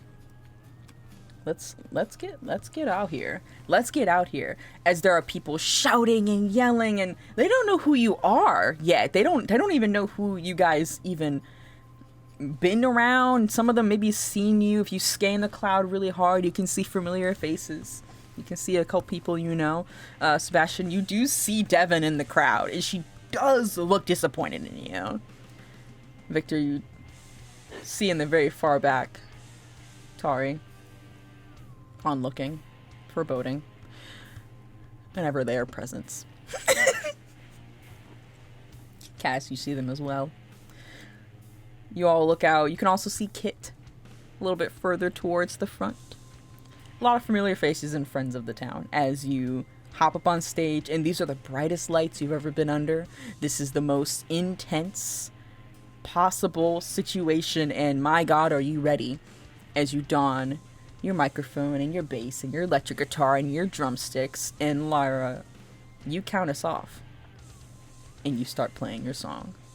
And despite how it went earlier, despite how the last show went, maybe it's because of the recent victory, maybe it's because of the blood moon that you can see has crested over this open stadium and now is bathing everything in a low light of red, making you guys look all the more epic. Maybe you're just hot shit. Who's to say? You kill this performance, and by the end of it, everyone is barking and howling for the pack. And that's where we're ending our little one shot. Wow. Yeah! Yeah! Whoa, whoa, whoa, whoa, That was so whoa. fun. The crowd goes wild. Oh, the crowd goes out, woo! The crowd goes out, woo! They're wooing and barking so crazy. The crazy. Allah. Yeah! Huzzah. Yippee yippee. Thank you everyone for joining us for our funny little International Wolf Day one-shot of Claws and Cadance. And our fun little group, the pack. Everyone, round of applause. They're so cool. You did it. You saved the day. Shock and wow. We did it! I'm so proud of You did everyone. it. You did it. Wow. Good job, everyone. Round of applause to Victor, just trying to keep his siblings safe. Cass, who's really kind of feral about it. Lyra, who said, fuck that hoe, I don't need you. Kit, who's got Victor's number, I guess they're a thing. And Sebastian, that really weird CEO who has paperwork to do on Monday. Claps all around. Claps all around. But yeah, that's my What a one good shot. Bye. They wolfed Me about win it. Wolf Day! Yeah, happy Wolf Day! Happy Happy Wolf Wolf Day. For running this. It's true. It's true. Yeah. Thank you so much. It was so fun. Yeah, thank you. I'm glad. Me when I grab my friends and I go, do you want to play dogs? Ooh. Do you want to play dogs with me? Yeah, we wanna play dogs! Yeah, I love my friends. We're gonna put them in a band. Yeah, you did say that, and I went, I can lock in on that. Yeah, I can lock in on that. We have a whole album list, by the way, of song names that we made up. Do you want to hit them with the ones I didn't get as a little outro? Okay. You guys got Howlin' at the Moon. We did that one. Botched that one. It's okay. We had Bark Bark Brigade. Love that. Call of the Wild. Personal favorite, Werewolf. Where is that? Wolf. IGTDIM. I got that dog in me. RARXD, which is also here. Yep. Digs and Dens and Kill Me with Silver. That's the album. I'm gonna hit them with them. I'll throw the songs in the chat. Here you go, guys. There they are. Oh, they didn't come on a list. Yeah. I hate it here. Thank you. Yo, Matt, you can get see when you can get the vision. But it's fine. that's it for what we've got going on today. Thank you for the pin, Andy. I hope you guys enjoyed. A big thank you to my lovely cast of players, my lovely little wolves who I grabbed. I had so much fun. I love them so much. Everyone remember the pack. Remember them fondly. They're so cool. And yeah, that's it from me today. I have lore and things later, but I'm gonna go to bed now. I'm gonna go to bed now. I'm not even gonna raid. I'm just gonna put you guys in the void. Go to bed. It's bedtime. Everybody wave goodbye to the Chattington. Give one last ow for all the wolves out there. Ow. Ow. Ow. Bye bye. Bye bye.